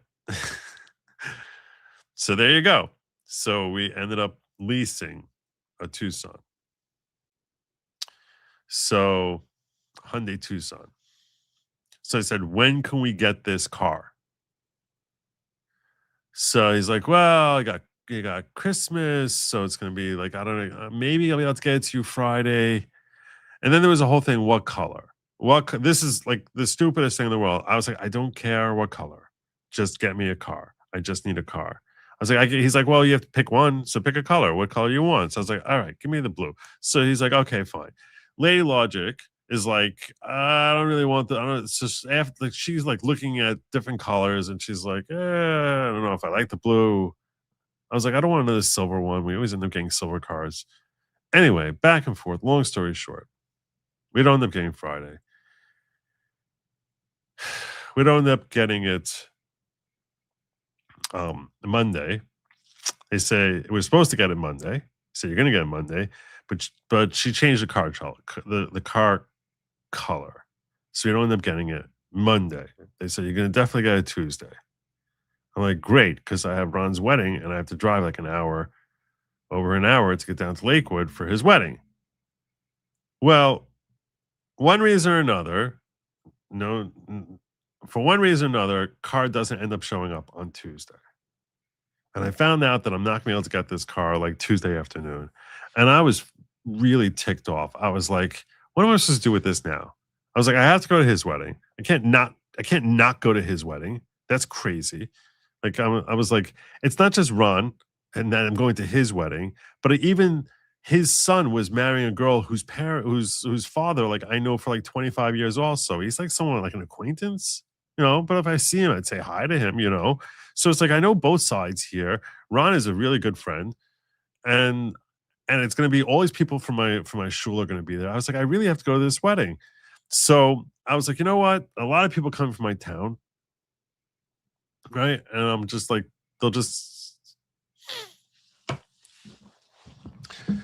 I'll get a ride. I'll just get a ride with someone.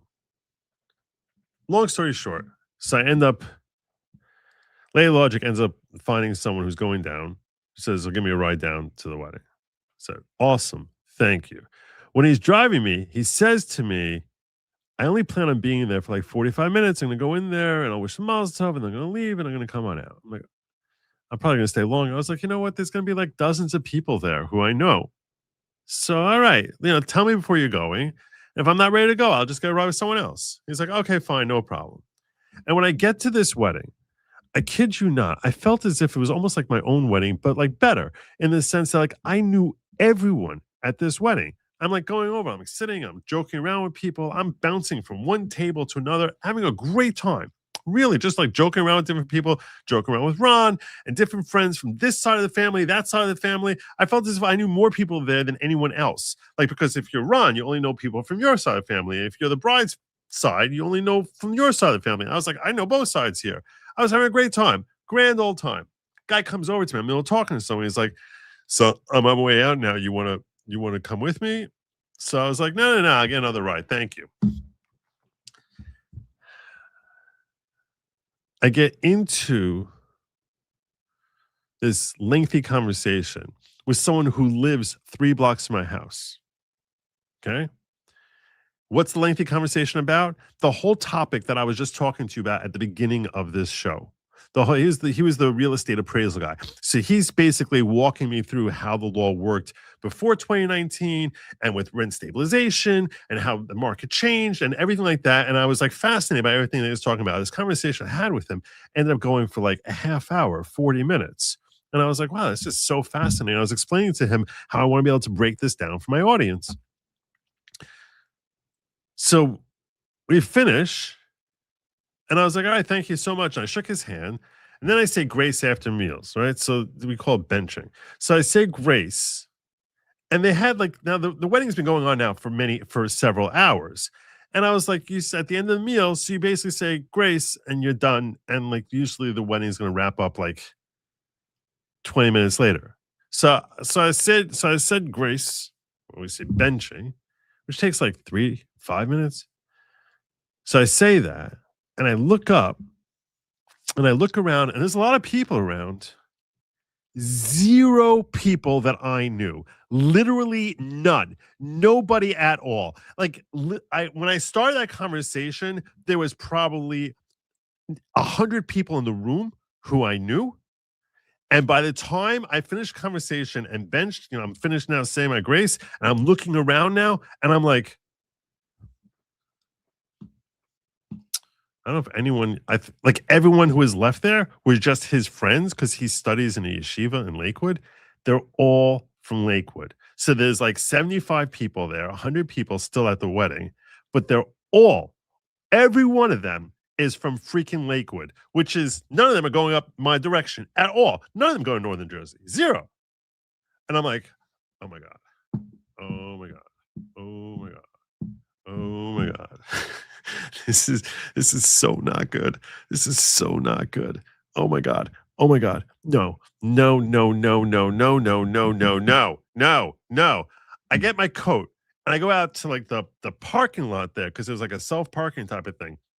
I'm standing out there in the cold. Strangers walking out of the wedding. I'm like, Northern Jersey? You going to Northern Jersey? No. Northern Jersey? No. Go to Northern Jersey? Brooklyn. You go to Northern Jersey? No, Lakewood. No, you go to Northern? No. No, no, no, no. Like dozens and dozens of people coming by. Like I'm a homeless person now. Now I'm like a homeless person. I actually called Lady Logic and I told the situation, and she's like, she felt guilty. Like she felt it was her fault that I didn't have a car. So she's like staying on the phone with me. It's now like 11 o'clock at night.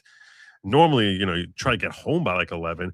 And it's like 11:15 at night. And I'm just like, I don't know if there's anyone from my town other than Ron.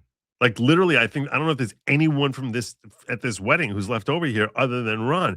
And I'm like telling people who are coming out, I was like, I think I have to ask Ron for a ride back, which is like the most embarrassing thing you can possibly imagine. I can't even begin to explain to you how embarrassing. This guy just made a wedding, and I'm like, hey, can you drive me home? I'm like, this is the most loser thing in the world. It's like, oh my God. Oh my God. No, no, no, no, no, no, no, no. This is so I was like, this is so friggin' humiliating. This is so freaking humiliating. This is terrible. Now I'm just freezing outside. I can't find anyone people aren't even really coming out at night anymore. And I come back inside and I see someone sitting by the door. This is a guy who looks like he's around my age or so, maybe a few years older. So I said, hey, you going to Northern Jersey? He's like, no, I'm going upstate New York. So I was like, what's your name again? Because he had said Mazel Tov. You say Mazel Tov, you go over and say Mazel Tov to people that you know. He had said Mazel Tov to me, and he looked a little familiar. I didn't remember who he was. So he tells me it's Ron's brother. I had met him at some other party that Ron made like a month or 2 ago, 2 months, maybe 3 months ago. So it's Ron's brother. So I was like, wait, you're going upstate New York? It's like, yeah. I said, do you mind dropping me off? Like on the way? You're going to pass like pretty much right by my house, like a 5-minute detour for you. And he's like, I have no problem doing it, but I just want to give you a heads up that I am not able to leave until the very end of the wedding. And I said, okay. I'm like thinking to myself, what does that mean? It's like 15 minutes from now? He's like, I'm telling you now, it's going to be the very end of the wedding. You probably don't want to wait. So I was like, really? He's like, yeah, you probably don't want to wait. I said, there's literally no one else left here that can possibly give me a ride. So he's like, all right. At this wedding, I go back into the hall to see where are we at on this thing. Everyone has benched. There's nothing left to do. No. You want to know what there was left to do? This is what was left to do. There's something called a mitzvah tanz. Do you know what a mitzvah tanz is? Tanz is Yiddish for dance. Mitzvah is like commandment, like you do a mitzvah. So they have something called a mitzvah tanz. This is not something that people from my circle do. This is not something that Ron Coleman would ever do. But the family he's marrying into has Hasidic leanings. It's something Hasidic Jews do. And what they do at a mitzvah tanz, which I've never been to a mitzvah tanz, but apparently after the wedding is over and everyone has left, they line up rows of people. 3 rows. They have the women sitting on one side, and then the men sitting facing with a big gap in between. And then they give there's a custom that you want to make the bride and groom happy. It's considered like a big commandment, like you're doing something like it's a very meritorious act. It's like a righteous deed to make the bride and groom happy. So people will dance for the bride and groom to try and make them happy. So the Hasidic Jews have come up with this concept of a mitzvah tanz, but it's not just a simple thing like that. No. Because what happens is there's a Hasidic Jew who gets paid a lot of money. I suspect, I didn't ask how much, but I suspect it's several $1,000s that he gets up there and he will write songs about people in the family. And this is what they basically would do. So he basically gets up there, and the guy this Hasidic guy, so you have 3 rows of men, 3 rows of women. And the men's side, they probably had 150 seats. But here's the thing you need to understand. The only people left at this point in the wedding is immediate family. So you have basically Ron and his immediate family, and then the bride's side immediate family, father, brother, grandfathers, and me. That's it. It's Ron and his kids and his brother and the bride's father and brothers and grandparents and me. And I'm just like sort of saying that. I was like sitting off on the side, just sort of like,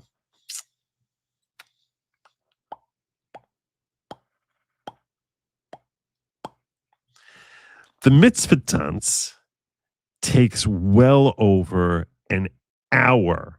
It took them 20 minutes to like set it up, half hour to set it up. And it took, I would estimate, like an hour. Yeah. So, and when I heard about this, I was like, I thought this was the craziest custom in the world. I thought it was insane. Like, I was just like, this is just like insane. Normally it's in Yiddish, which I sort of understand a little bit of Yiddish, but I don't understand conversational Yiddish. Like, I can sort of figure out Yiddish. If I was like listening to a lecture, I might be able to understand it. But conversational Yiddish, where there's euphemisms and people throwing things out like really fast, blah, blah, blah, blah, blah, blah, and I can't speak it at all. But actual conversational Yiddish, no chance. No chance. They say the way you can tell if you speak a foreign language is if you're watching TV and like you can understand the news, then you understand the language. I would not be able to understand the news in Yiddish. I would get like 10, 20% of it. So a mitzvah tanz with a guy, a Hasidic Jew, getting up there and telling jokes in Yiddish, I would have no chance understanding it. But this guy, this is like the first time in like human history, he ended up doing the entire thing in English. And he actually had a really beautiful voice. And this is what they do. They basically, he gets up there and he starts describing, he like will reference, and he's singing all of this. So he'll take a tune, like a well-known Hasidic tune, and he'll start singing and humming that tune. And they'll have a musical instrument in the background. And he'll be like humming along and start singing. And then he'll just call out someone's name and say that he's calling this person up to dance. And he says, and he'll tell you about what a pure and beautiful person this guy is. And he starts going in about how this is a person who, gives tons of charity and works in this industry, and then throw in some jokes about them that the family all gets. And apparently he has done a ton of research. He has to have done like hours and hours of research to know the different names of different people in the family, what they do, who they are, what their hobbies are, different ways that the family members think of them. You know, this one who's like, you know, more likely to boss you around, whatever it is. Not that I remember anyone saying that, but the point is like getting about the idiosyncrasies of the family, and he's singing it. He like rewrite the lyrics to a song to make a song about this uncle of the groom or grandfather of the bride, and does it for everyone. So he'll write a whole song. He has a beautiful voice, and then they have the instrument playing in the back, and he basically will have like a 3-minute song, which will be both heartwarming and sweet, and usually like a little bit amusing, like mildly amusing. And then he calls them up and he says, "Take a l'chaim and dance." What that means is that they go over to a table there, take a shot of whiskey, or in this case, I think they had champagne, basically take a quick shot, then go over into the middle in front of everyone there, and they pick up a belt, like a linen belt, very long linen, because we don't, like I said, men and women don't touch each other. So the bride holds one end of a 40-foot belt, 30-foot belt, holds one end of it, and basically her father will hand the other end of the belt to whoever was just called up, who just took a shot of whiskey, whatever they took a shot of, and then the guy will just basically dance while she's holding it. She's just standing there, like literally like holding it, and he'll dance to try and like dance for her.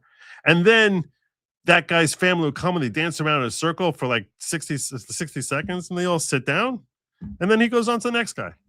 And that's basically what they did, going through every member of the family. Every person sitting on my side, they don't do it with the women because it's embarrassing. They have respect for the women. They don't want to.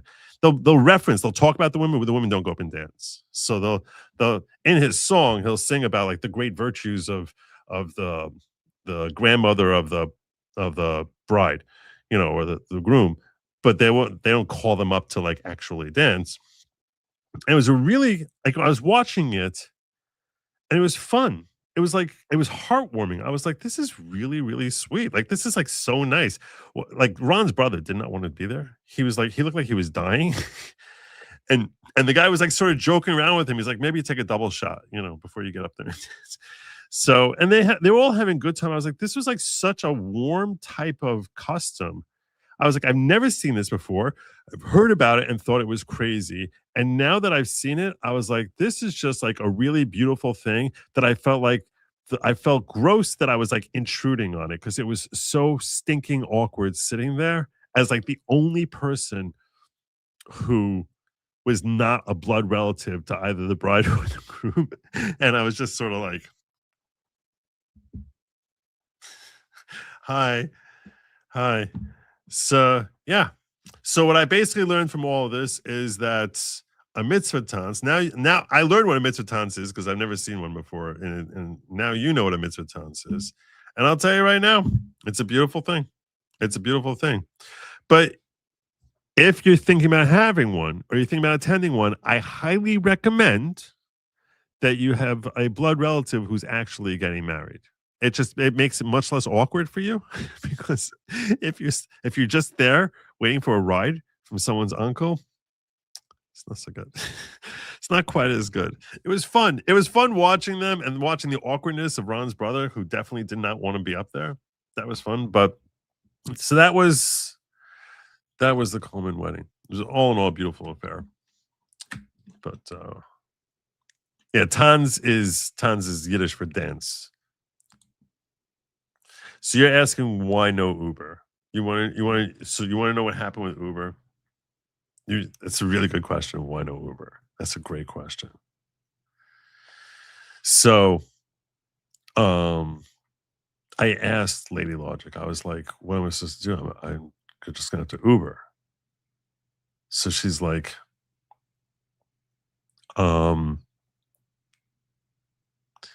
she like looked up like what Uber was. It was like $250 or something.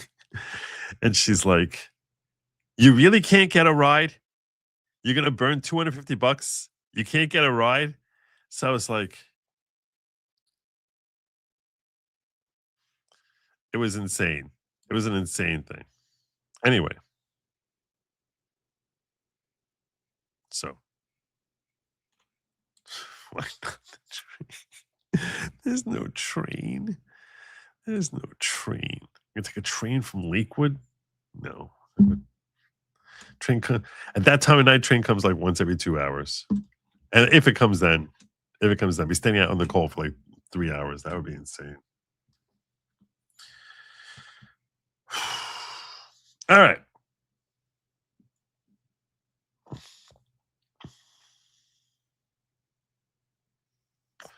Yeah, it was money. But my point is, it wasn't like a $50 thing. It was like something that like Lady Logic was like, really? So you have to do that instead rather than like getting a ride that's a little uncomfortable? Like she would have been like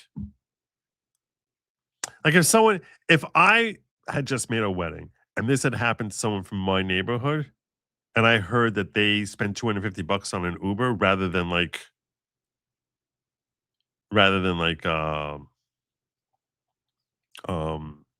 asking me for a ride, I'd be mad at them. I'd be like, why didn't you just ask me for a ride? What are you wasting $250? That sounds stupid. See, why I can't sit in the car with you? Why would you just wait an hour? Would you wait an hour to save $200? I think most people would. Anyway, I actually told the guy afterwards, I said, I enjoyed it enough that I told my wife this. If I knew how much I would enjoy that mitzvah tans, it would have been worth it to drive down there just to watch that. Like that's how much I enjoyed it. It was very cool. It was a very cool experience. Embarrassment or honor, Joe, sounds like fun. It was fun. Why would you go to Jersey to go upstate? Oh no, if you're going from Jersey to upstate New York, you have to like basically drive. You're driving from like southern Jersey to New York State. You're driving in Rockland County, so you're basically passing through northern Jersey. So, all right. So there you go. There's my story. I knew it was going to take a while. What was that, 25 minutes? I don't remember if I covered this, but the other day, because I think this had happened the day that I was covering this my last day here. But first of all, I want to give kudos to RFK for dropping the hammer on Somali and basically saying that they've frozen all childcare payments. Everywhere I go now in social media, all I hear about is childcare fraud, which I guess they should really call it. And I don't know why I haven't seen anyone call it this yet. So if you haven't heard anyone calling it, I am officially calling this whole Minnesota, Washington, Ohio, Somalians stealing money with childcare. I'm calling it fake care. That's basically what it is. It's fake care. So all of this child fake care that he said he frozen all child care payments to the state of Minnesota. We've turned off the money spigot and we're finding the fraud, HHS said in a statement. You have probably read the serious allegations. The state of Minnesota has funded millions of dollars, taxpayer dollars, to fraudulent daycares across Minnesota over the past decade. HHS took 3 severe penalty actions against Minnesota today.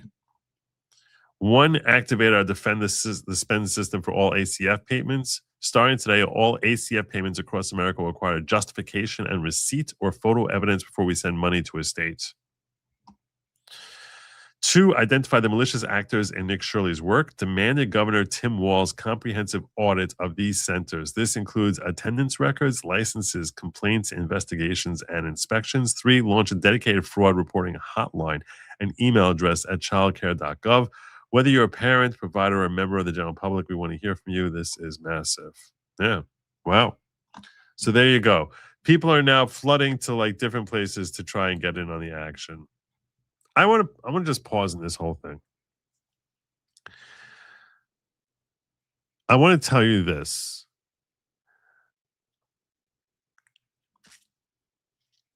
You know how like we're having like all this infighting in MAGA in general, right? And there's a whole woke right and whatever. You're seeing all this infighting. you have to be careful before you put someone who does something that you like on a pedestal. Because if you take too many people and you throw them up on a pedestal, it's nice and it's fun, it's convenient, you feel really good about it. But a healthier way to approach it is to the same way as you're trained to like hate the sin, not the sinner. We tend to give people grace where if we see something good in them, we tend to assume that they are inherently great, good, whatever. And then when they dial back to the norm, we're sort of disappointed and we say, "Oh, well, that sucks. I liked you so much." When you could still like the work that they did, but make it less of a personal type of thing. Reserve in general, it's healthier thing to reserve in general just how you feel about an individual, especially someone who you don't really know anything about them other than some stories that they had or some one-liners they had, but you don't really know much about them. So it's much healthier to sort of reserve that judgment. Where you're like, that seems like a good guy, but rather than feeling as if they did something, if they veered off in a different direction, like you would feel like almost like heartbroken by it, like disappointed. You might feel disappointed, but like you sort of feel like let down, like this is like a hero of yours. And we need to be very hesitant about making heroes out of people. That's really the point I'm getting at. That's really the main thing I want to get at. Is we need to be very careful making heroes. None of this is meant in any way to disparage anyone. Uh, I think that the story that Nick Shirley broke and the way that he did it was culturally significant and potentially financially significant. Seems like, potentially saving billions of dollars. I mean, certainly 100 million, right? Or, tens of millions. And that's important work. And he should be applauded for it. That doesn't mean that he's like a hero. Do you know what I'm saying? Like I'm seeing like all these memes about him where like he's like a superstar. It's a good guy. Seems like a good guy. I don't have any problem with him. And I'm certainly not looking to bash on Nick Shirley. Seems like a good guy. What I'm saying is that doesn't mean that every time he's breaking a story, like I think that I didn't know anything about him until 10 minutes ago. Basically this story. I saw him at the press conference. Maybe you know him longer than I do. When I see that he's making t-shirts about like, the Leering Center 10 seconds afterwards, I'm like, okay. Okay. Yeah. Look, I get it. There's a market. It's funny. It's meme. I get it. I understand it. It's like basically with the Leering Center 1-800 fraud thing. I'm like, okay. All right. It just feels packaged. It just feels packaged. And I don't blame him because, the money, he's getting so much attention and the story that he broke was important. And he did great work. When you're able to show your work in the way that he did, that's powerful stuff. And he did powerful work here. Maybe I don't know. I should check the chat and see how much.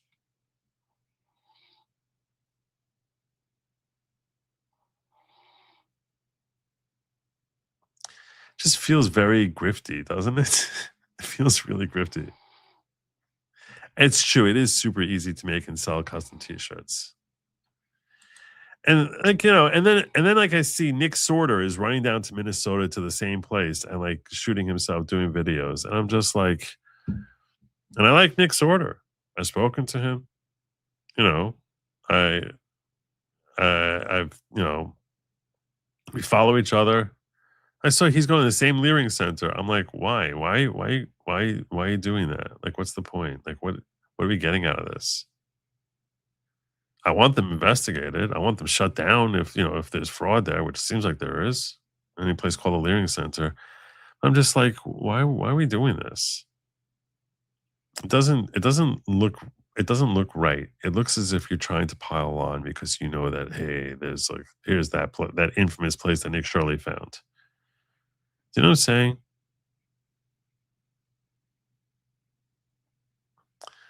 And that's true. It's not as grifty as spelling learning incorrectly. Right.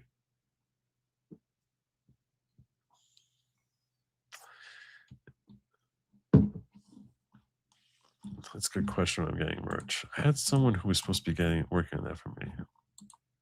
Hasn't happened yet.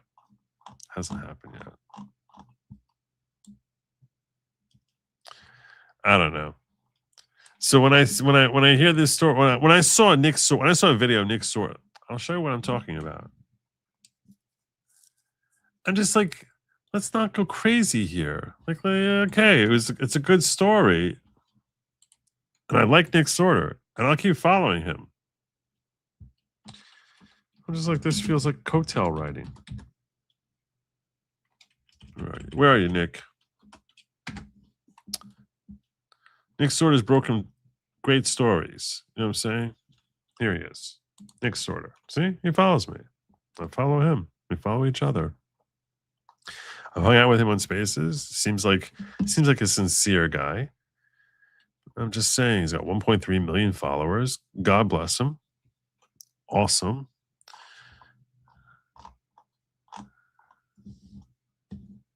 So he goes to Minneapolis because of this story. Like, he's chasing this story. Why is he at the Quality Leering Center? So he basically went there to, like,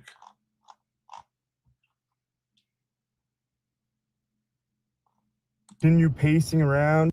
It's about 10:15 out here outside the Quality Luring Center on a Tuesday night. Got 10 Somalis out here trying to fix their misspelled street name.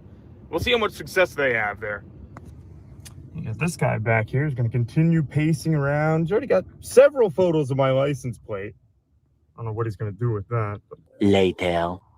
they didn't quite finish the job changing out the sign. So I interrupted there.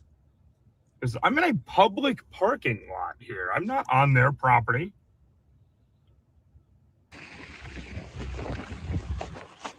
Hey man, do you want to have a chat? No. Okay, I was just saying you were taking pictures of me, so I was just you were taking pictures of me. Yeah, no, I think it's good. I'm glad you're finally changing the sign. You're gonna change it to actually what it's spelled as. You want to say your name? I'm on the sidewalk. You want me? I don't know what we're doing here. I don't know.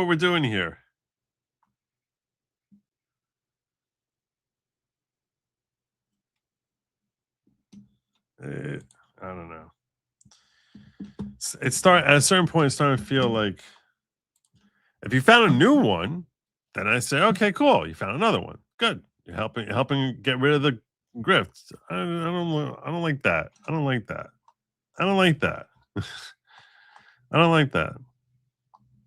What I wanted to share with you also, there's more. I mentioned to you the other night about Keith Ellison, and this, when I saw this, I saw this like an hour after I finished the show, and I was like, oh my God, I wish I had seen this earlier. That wasn't how I want to do that. It's just been exposed. This was last week that Minnesota AG Keith Ellison's son. What was this? 7/29th, has been collecting $110,000 salary, $57,000 living expense stipend from the Minnesota City Council while attending Harvard. This guy is in Harvard. He is in Boston collecting $167,000 worth of assets for sitting on the Minnesota. This is what the AG's son is doing. So he's on the city council while attending Harvard. Unbelievable. This morning, Jeremiah Ellison was among the outgoing city council members to get an honorary resolution for their years of service. So I give my gratitude to the North Side. But one issue not mentioned, where he's been the final 5 months of his term, Harvard University as a Loeb Fellow. RJ Coles first broke this story this summer, and it caught some off guard. His Ward 5 constituents deserve a council member who shows up. Ellison is splitting his time between here and Cambridge, Massachusetts. He's still earning his $110,000 city salary on top of a $57,000 stipend from Harvard. Now 5 Investigates has obtained these internal emails showing Ellison's office wanted more. They requested the Ward 5 budget to cover travel expenses. Oh, they should cover my travel expenses too. Oh my God. Oh my God. Specifically, round-trip travel between Minneapolis and Boston. You can get it if your dad's Keith Ellison. So Ellison could attend city council meetings every other week from August to the end of the year. In response to Ellison's request, the city clerk acknowledged the prestigious program, but said it's a personal professional development opportunity, and travel for this purpose is not allowed. It's very disconcerting. We sat down with two very engaged Ward 5 residents. As a retired math teacher, I can't imagine asking my students to pay for me to commute to and from school. We are his constituents. I also am glad that the city rejected that request. Ellison has long maintained he can do both, even from afar, but fellow council members kicked him off most committees. Here's what he told our Eric Shalou in September. You'll certainly see me at council meetings, barring some kind of emergency, but you'll certainly see me at full council. But our review of council attendance records shows he's missed 5 of the 11 meetings ever since he's accepted that Harvard fellowship. Now, I was at that city council this morning, that meeting, but was only able to talk to Ellison via text message, where he called this story flimsy, a hit piece, and refused to do an interview unless I could prove that this was somehow in the public's interest. Or a fluff piece. By the way, he appeared to defend that request, saying the travel was related to his urban planning related education and urban planning related job. Of course. His term ends in January. Okay. Live at City Hall, Ryan Raish, 5 Eyewitness News. Thank you. There you go. So that's Keith Ellison's son. The apple, as I've said to Lady Logic many a time, apple, tree, apple, tree. It's really very easy. It's like, oh, it's like right below the tree is where you find the apple. It's right there. It's, you think you're gonna find it like a mile away? No. Apple, tree. It's really that simple.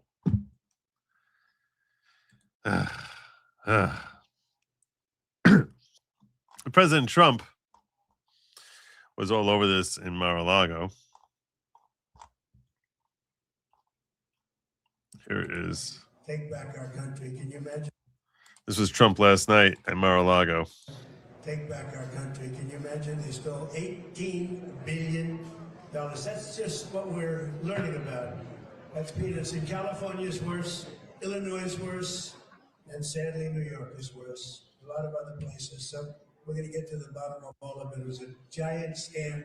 Other than that, we're going to have a great new year. Actually, I view that as a reason for a good year, because we're going to get to the bottom, but we're going to get that money back. It's all coming back.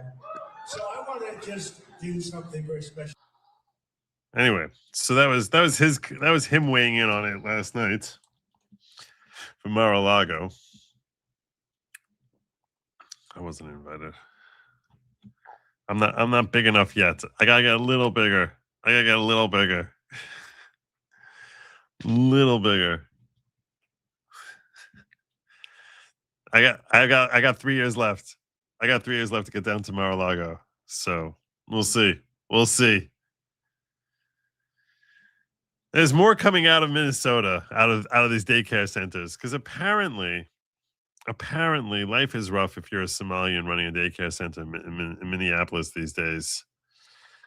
Apparently one of them was broken into, and the thieves made sure that all they would steal is all of their financial records. Because that's what thieves are looking for. You're going to work really, really hard to break in to steal financial records. Lots of file cabinets.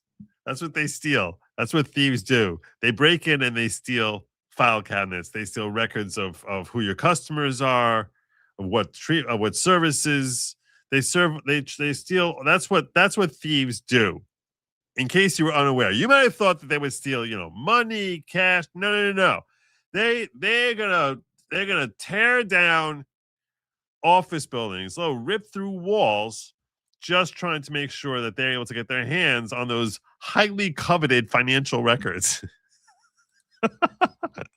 Now, this is where they say the vandals got into the daycare through cinder block and appeared to be unsuccessful when trying many other ways. The daycare says it appears the vandals first tried to saw into the door of the Family Dollar next door in the shopping center, but that didn't work. The manager claims those who broke in went straight to the office, stealing information of the many children who were taken care of here.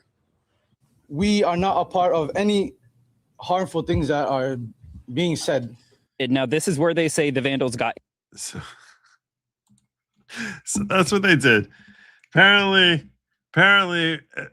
here's a little bit of a longer clip from this guy here, who's talking about this horrific break-in. Unfortunately, we saw that there was important documentation, enrollment of the children, and also employee documentation that was gone. Oh, employee documentation too. That's what they did. They're like, wait, we need the employee documentation. That's what these thieves are looking for. Yeah, you probably don't realize how much you can get on the black market for employee documentation. You have no idea. That stuff goes like hotcakes.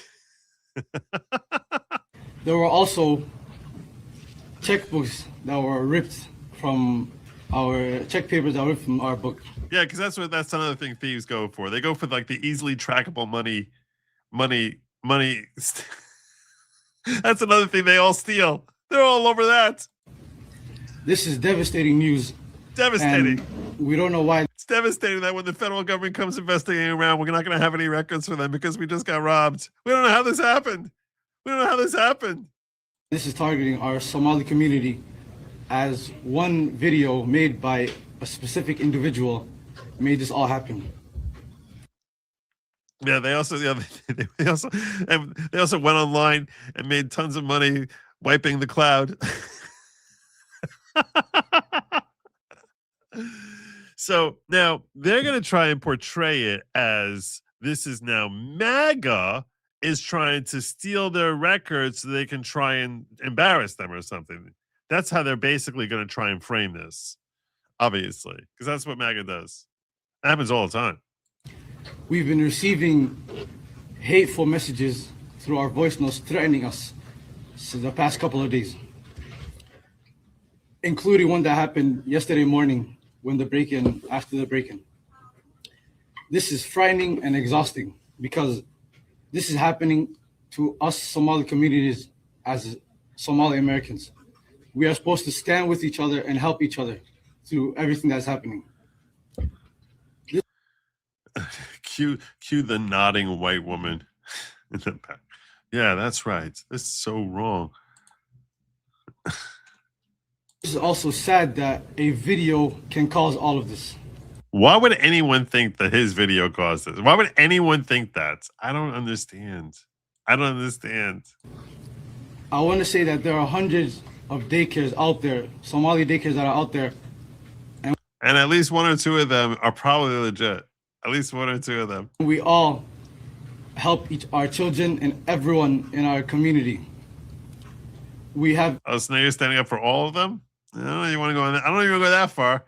A bunch of them have been convicted already. High quality daycares, and this is very sad news that one individual who made a false claim about fraud that is happening in the daycares, engaged everyone else to come and do this to us. So there you go. So it's rough if you're a Somalian running a daycare center in Minnesota these days, because not only do you have white kids harassing you, but you also have people breaking in to steal your financial records. But it's not just in Minnesota. Here's Washington State, where people are starting to pick up. This is going to become a thing now. You're going to see it within the next week. We'll see in Illinois. Also, we're going to see this everywhere. We're going to see it in New York. We're going to start seeing this a lot more now. Investigative journalists are going to be coming on out now. This is in Washington. Oh yeah, I was trying to find the local daycares. We already know about what's going on. Mm-hmm. This is a licensed property. If you have a complaint, go to the state. Okay, I was trying to find out if you guys are a daycare. I was just trying to see. You don't have to. If you want to know any questions, just go online and ask for you to ask. But No, there's nobody online to ask. So I'm just trying to ask you guys. No, you don't have to ask us anything. I don't have If to? you have any questions, go I to do. the state. I have a question. I was just asking you. Okay, you guys were listed on the website and a bunch of websites, so for daycares. So it's yeah, no, you can. Yeah, I have. You can go door to door. So if you have any questions, go call the child care check and they'll give you whatever information that you need. Okay, so you guys aren't a daycare then? Not a public daycare, right? Okay, I didn't think so. Oh, I can, yeah. So these ones were really hostile. I just knocked on the door just to see if it was a local daycare listed on the websites. She said contact the state. It's interesting. So I think there's another one I have here. Yeah, this is another video from the same house. This is this guy who was talking there. Fake care. I went to the list of address for Hiloe Sophia Daycare. They got $800,000 in Kent, Washington. Residents say there's no daycare here. Records show massive subsidy payments following inspections, reflecting risk of death to children. All right, we are at Hiloe Sophia Child Care Center in Kent, Washington. They have received $863,000 since 2023. I don't see any signs right off the bat that it's a child care facility. There's no car seats, there's no children's toys, nothing like that. So we're gonna go in and we're gonna check it out.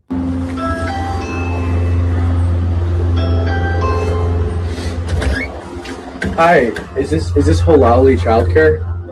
No, there's no childcare here. Okay, got it. Thank you so much. There's no childcare.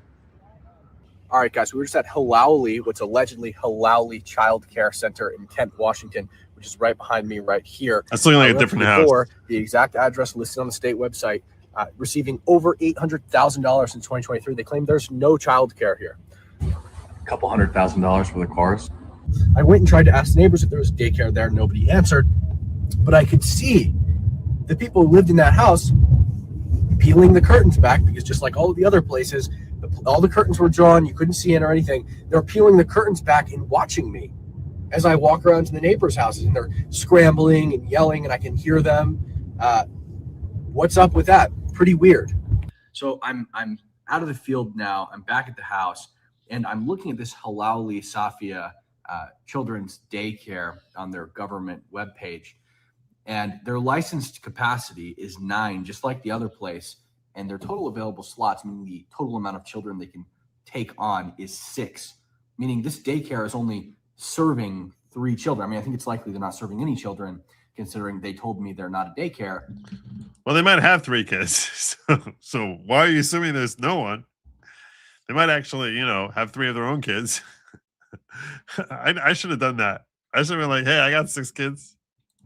But at most, there could be 3 children being served by this place, and they're raking in $800,000 since 2023.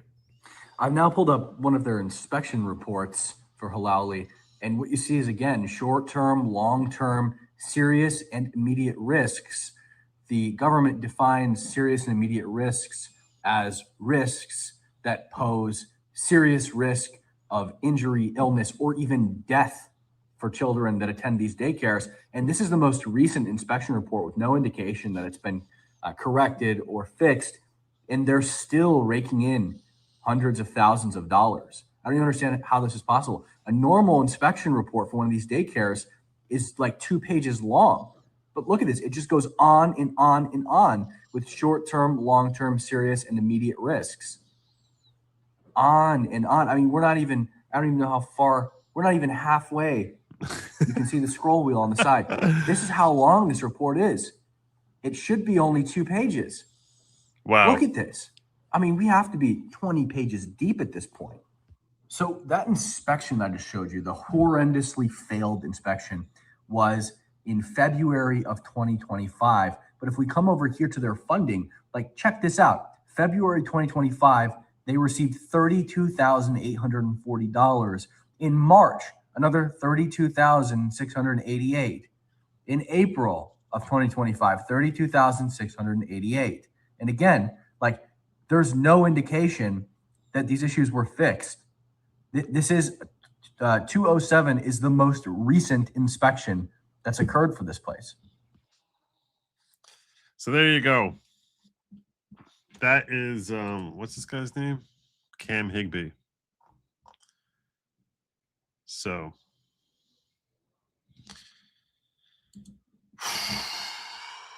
there's fraud everywhere. There's fraud everywhere.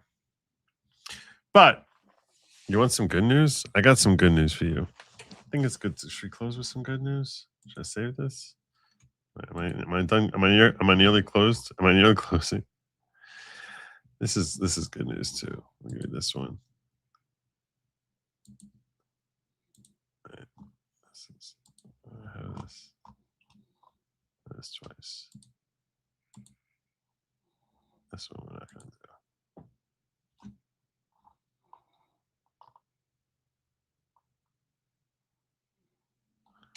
I don't know what that is. All right, I got two good news stories for you. Two. First one, I got one for the Republicans and one for Trump. Which one do you want first? Which one do you want first? Tell me what you want first. I'll do what you want.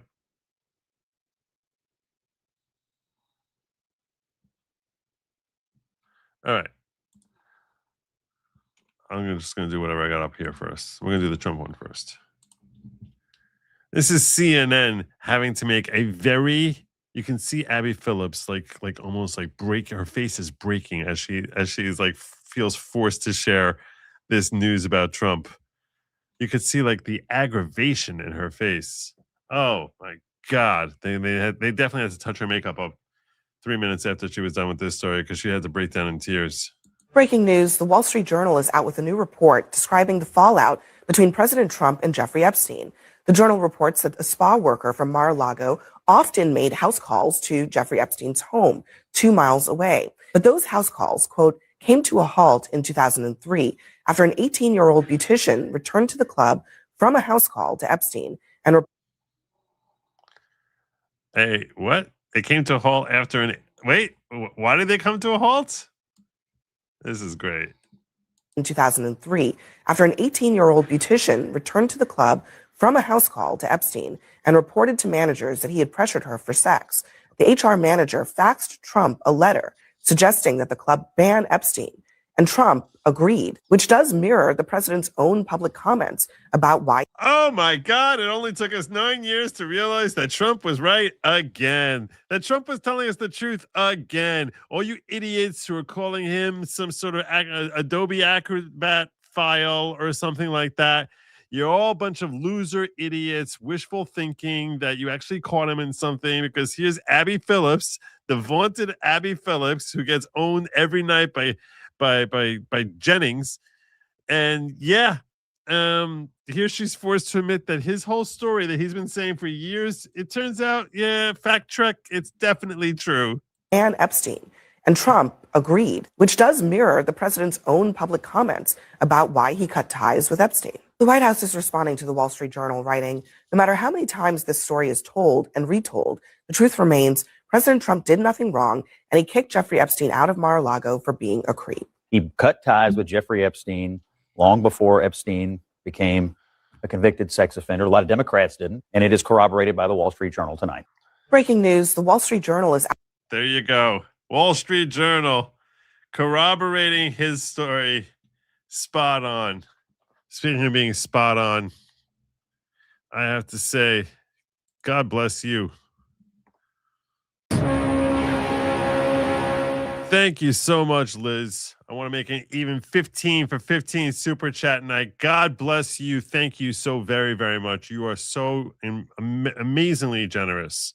And I really, really appreciate you. Thank you so very, very much. I hope you have a phenomenal new year. God bless. That's really kind of you.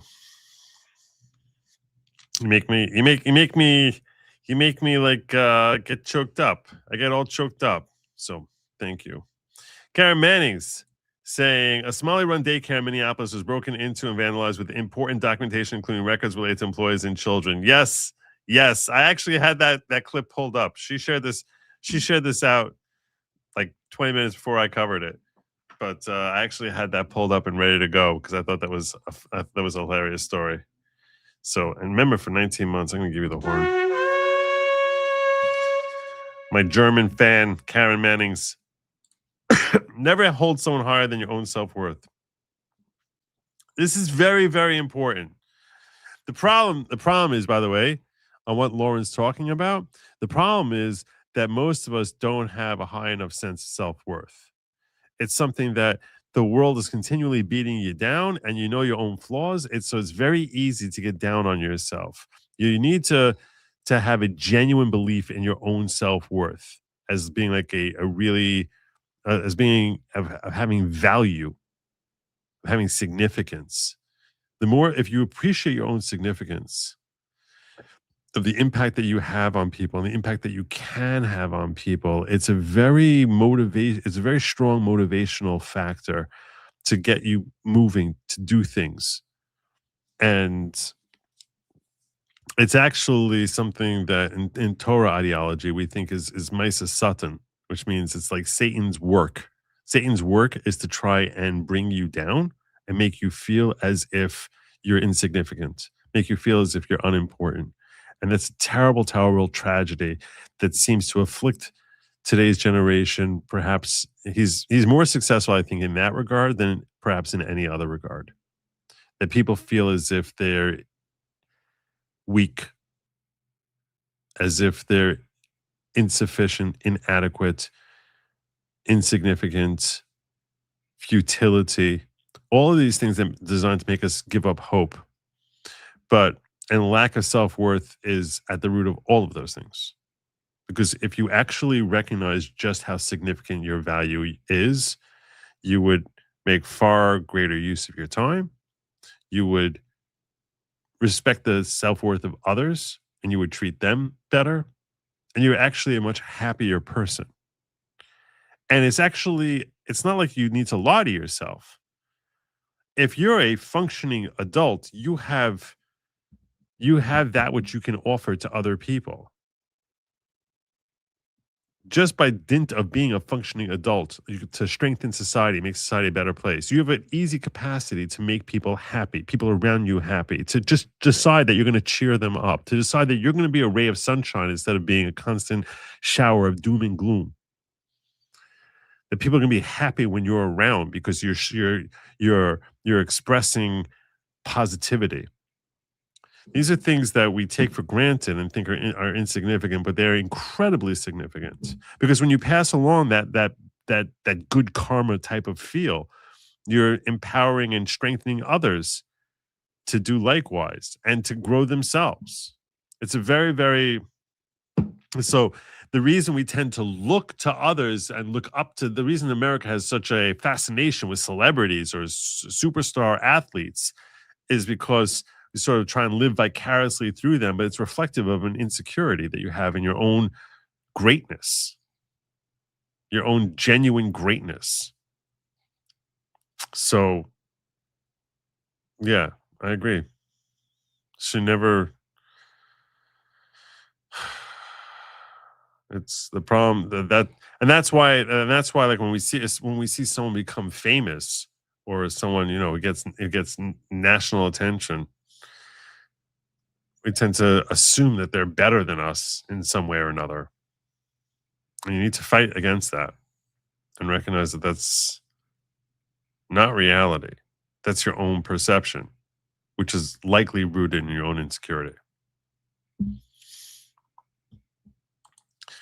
Joe, did you see the local Minnesota News former owner being convicted of fraud? They moved it and changed the name. New owner, same last name. I did not see that story. No. I mean, there was... Wait, I don't... In the report that Nick Shirley did, I think there was someone like that, but I don't remember seeing that standing alone, if that's what you mean. I think the guy David who was traveling around with them was like, yeah, they just opened up the next day on their new business. But if there's something else you're referring to, then I did not see that. Piano Dean says, so the moral story is, if you're going to expose fraud, you better make damn sure the fraudsters are the same color as you. Pretty much. Otherwise the defenders are going to basically say, you're just racist. You're just racist.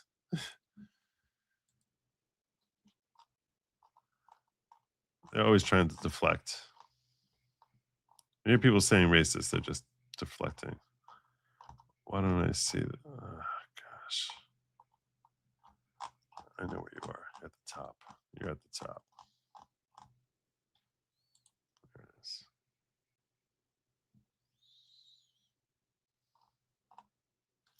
And one more good story before we get on out of here tonight. One reason for hope for 2026. The 2026, today is January 1st, 2026. And one reason for hope that 2026 will be a good year, which we all pray it will be. Elon Musk goes all in on helping GOP win midterms. What? That's helpful. That's good. That's nice. He said he's done with the Republican Party. Apparently, he's not. According to this report, he's not completely done. He's got some feelings about it.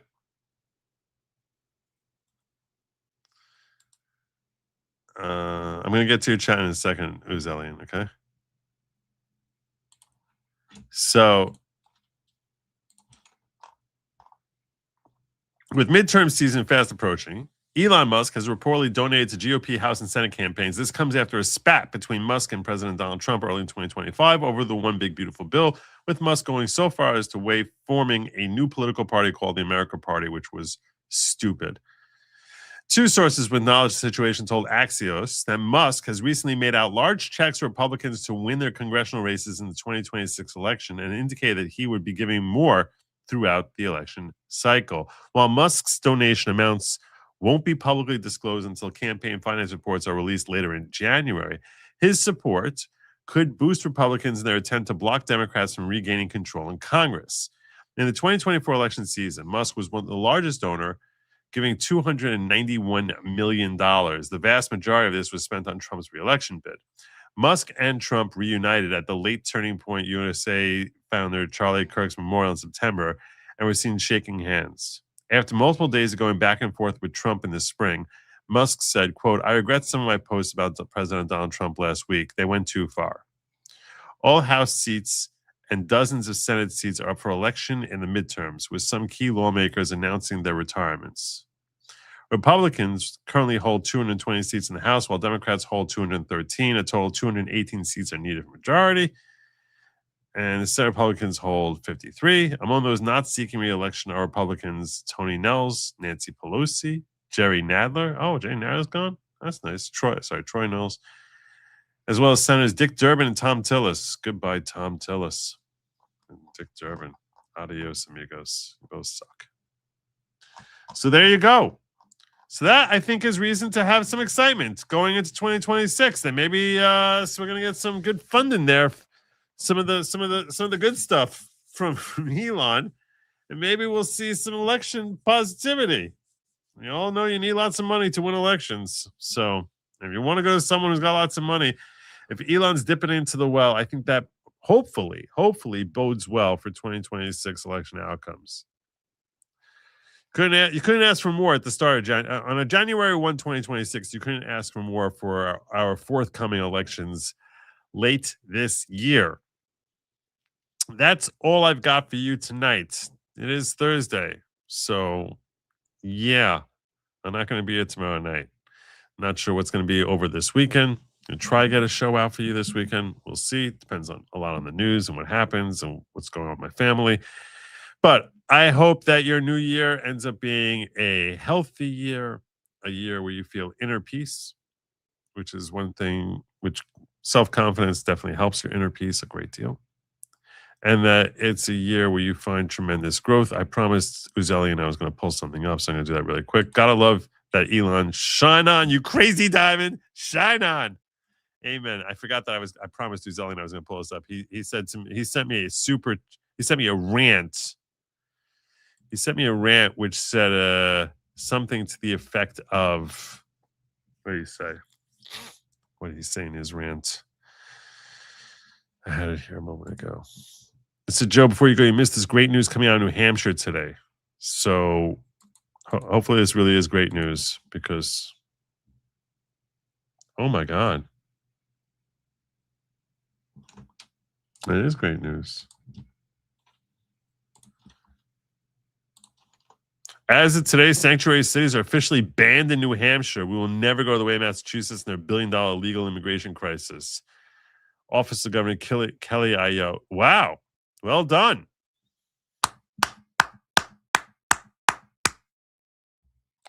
Beautiful job, Governor Kelly Ayotte.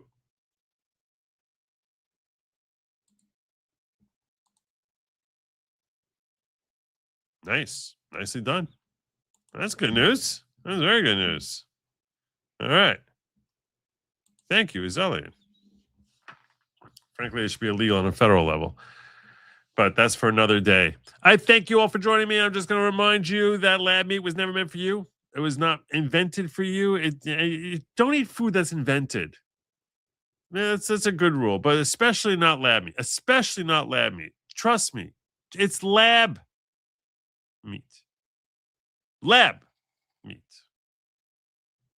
What was that even supposed to be? Like, what are you injecting? This is, you want something, you want. It's made in you're not supposed to eat things that are made in a lab. Everyone knows this. It's like little kids. They keep little kids out of labs because they put food, they're going to just shove food in their mouths and think everything's food. It's made in a lab. It's not meant for you. It's meant for they, them. And do not eat the bugs. Don't do it. Don't do it. Have a good night. Phenomenal weekend and Godspeed.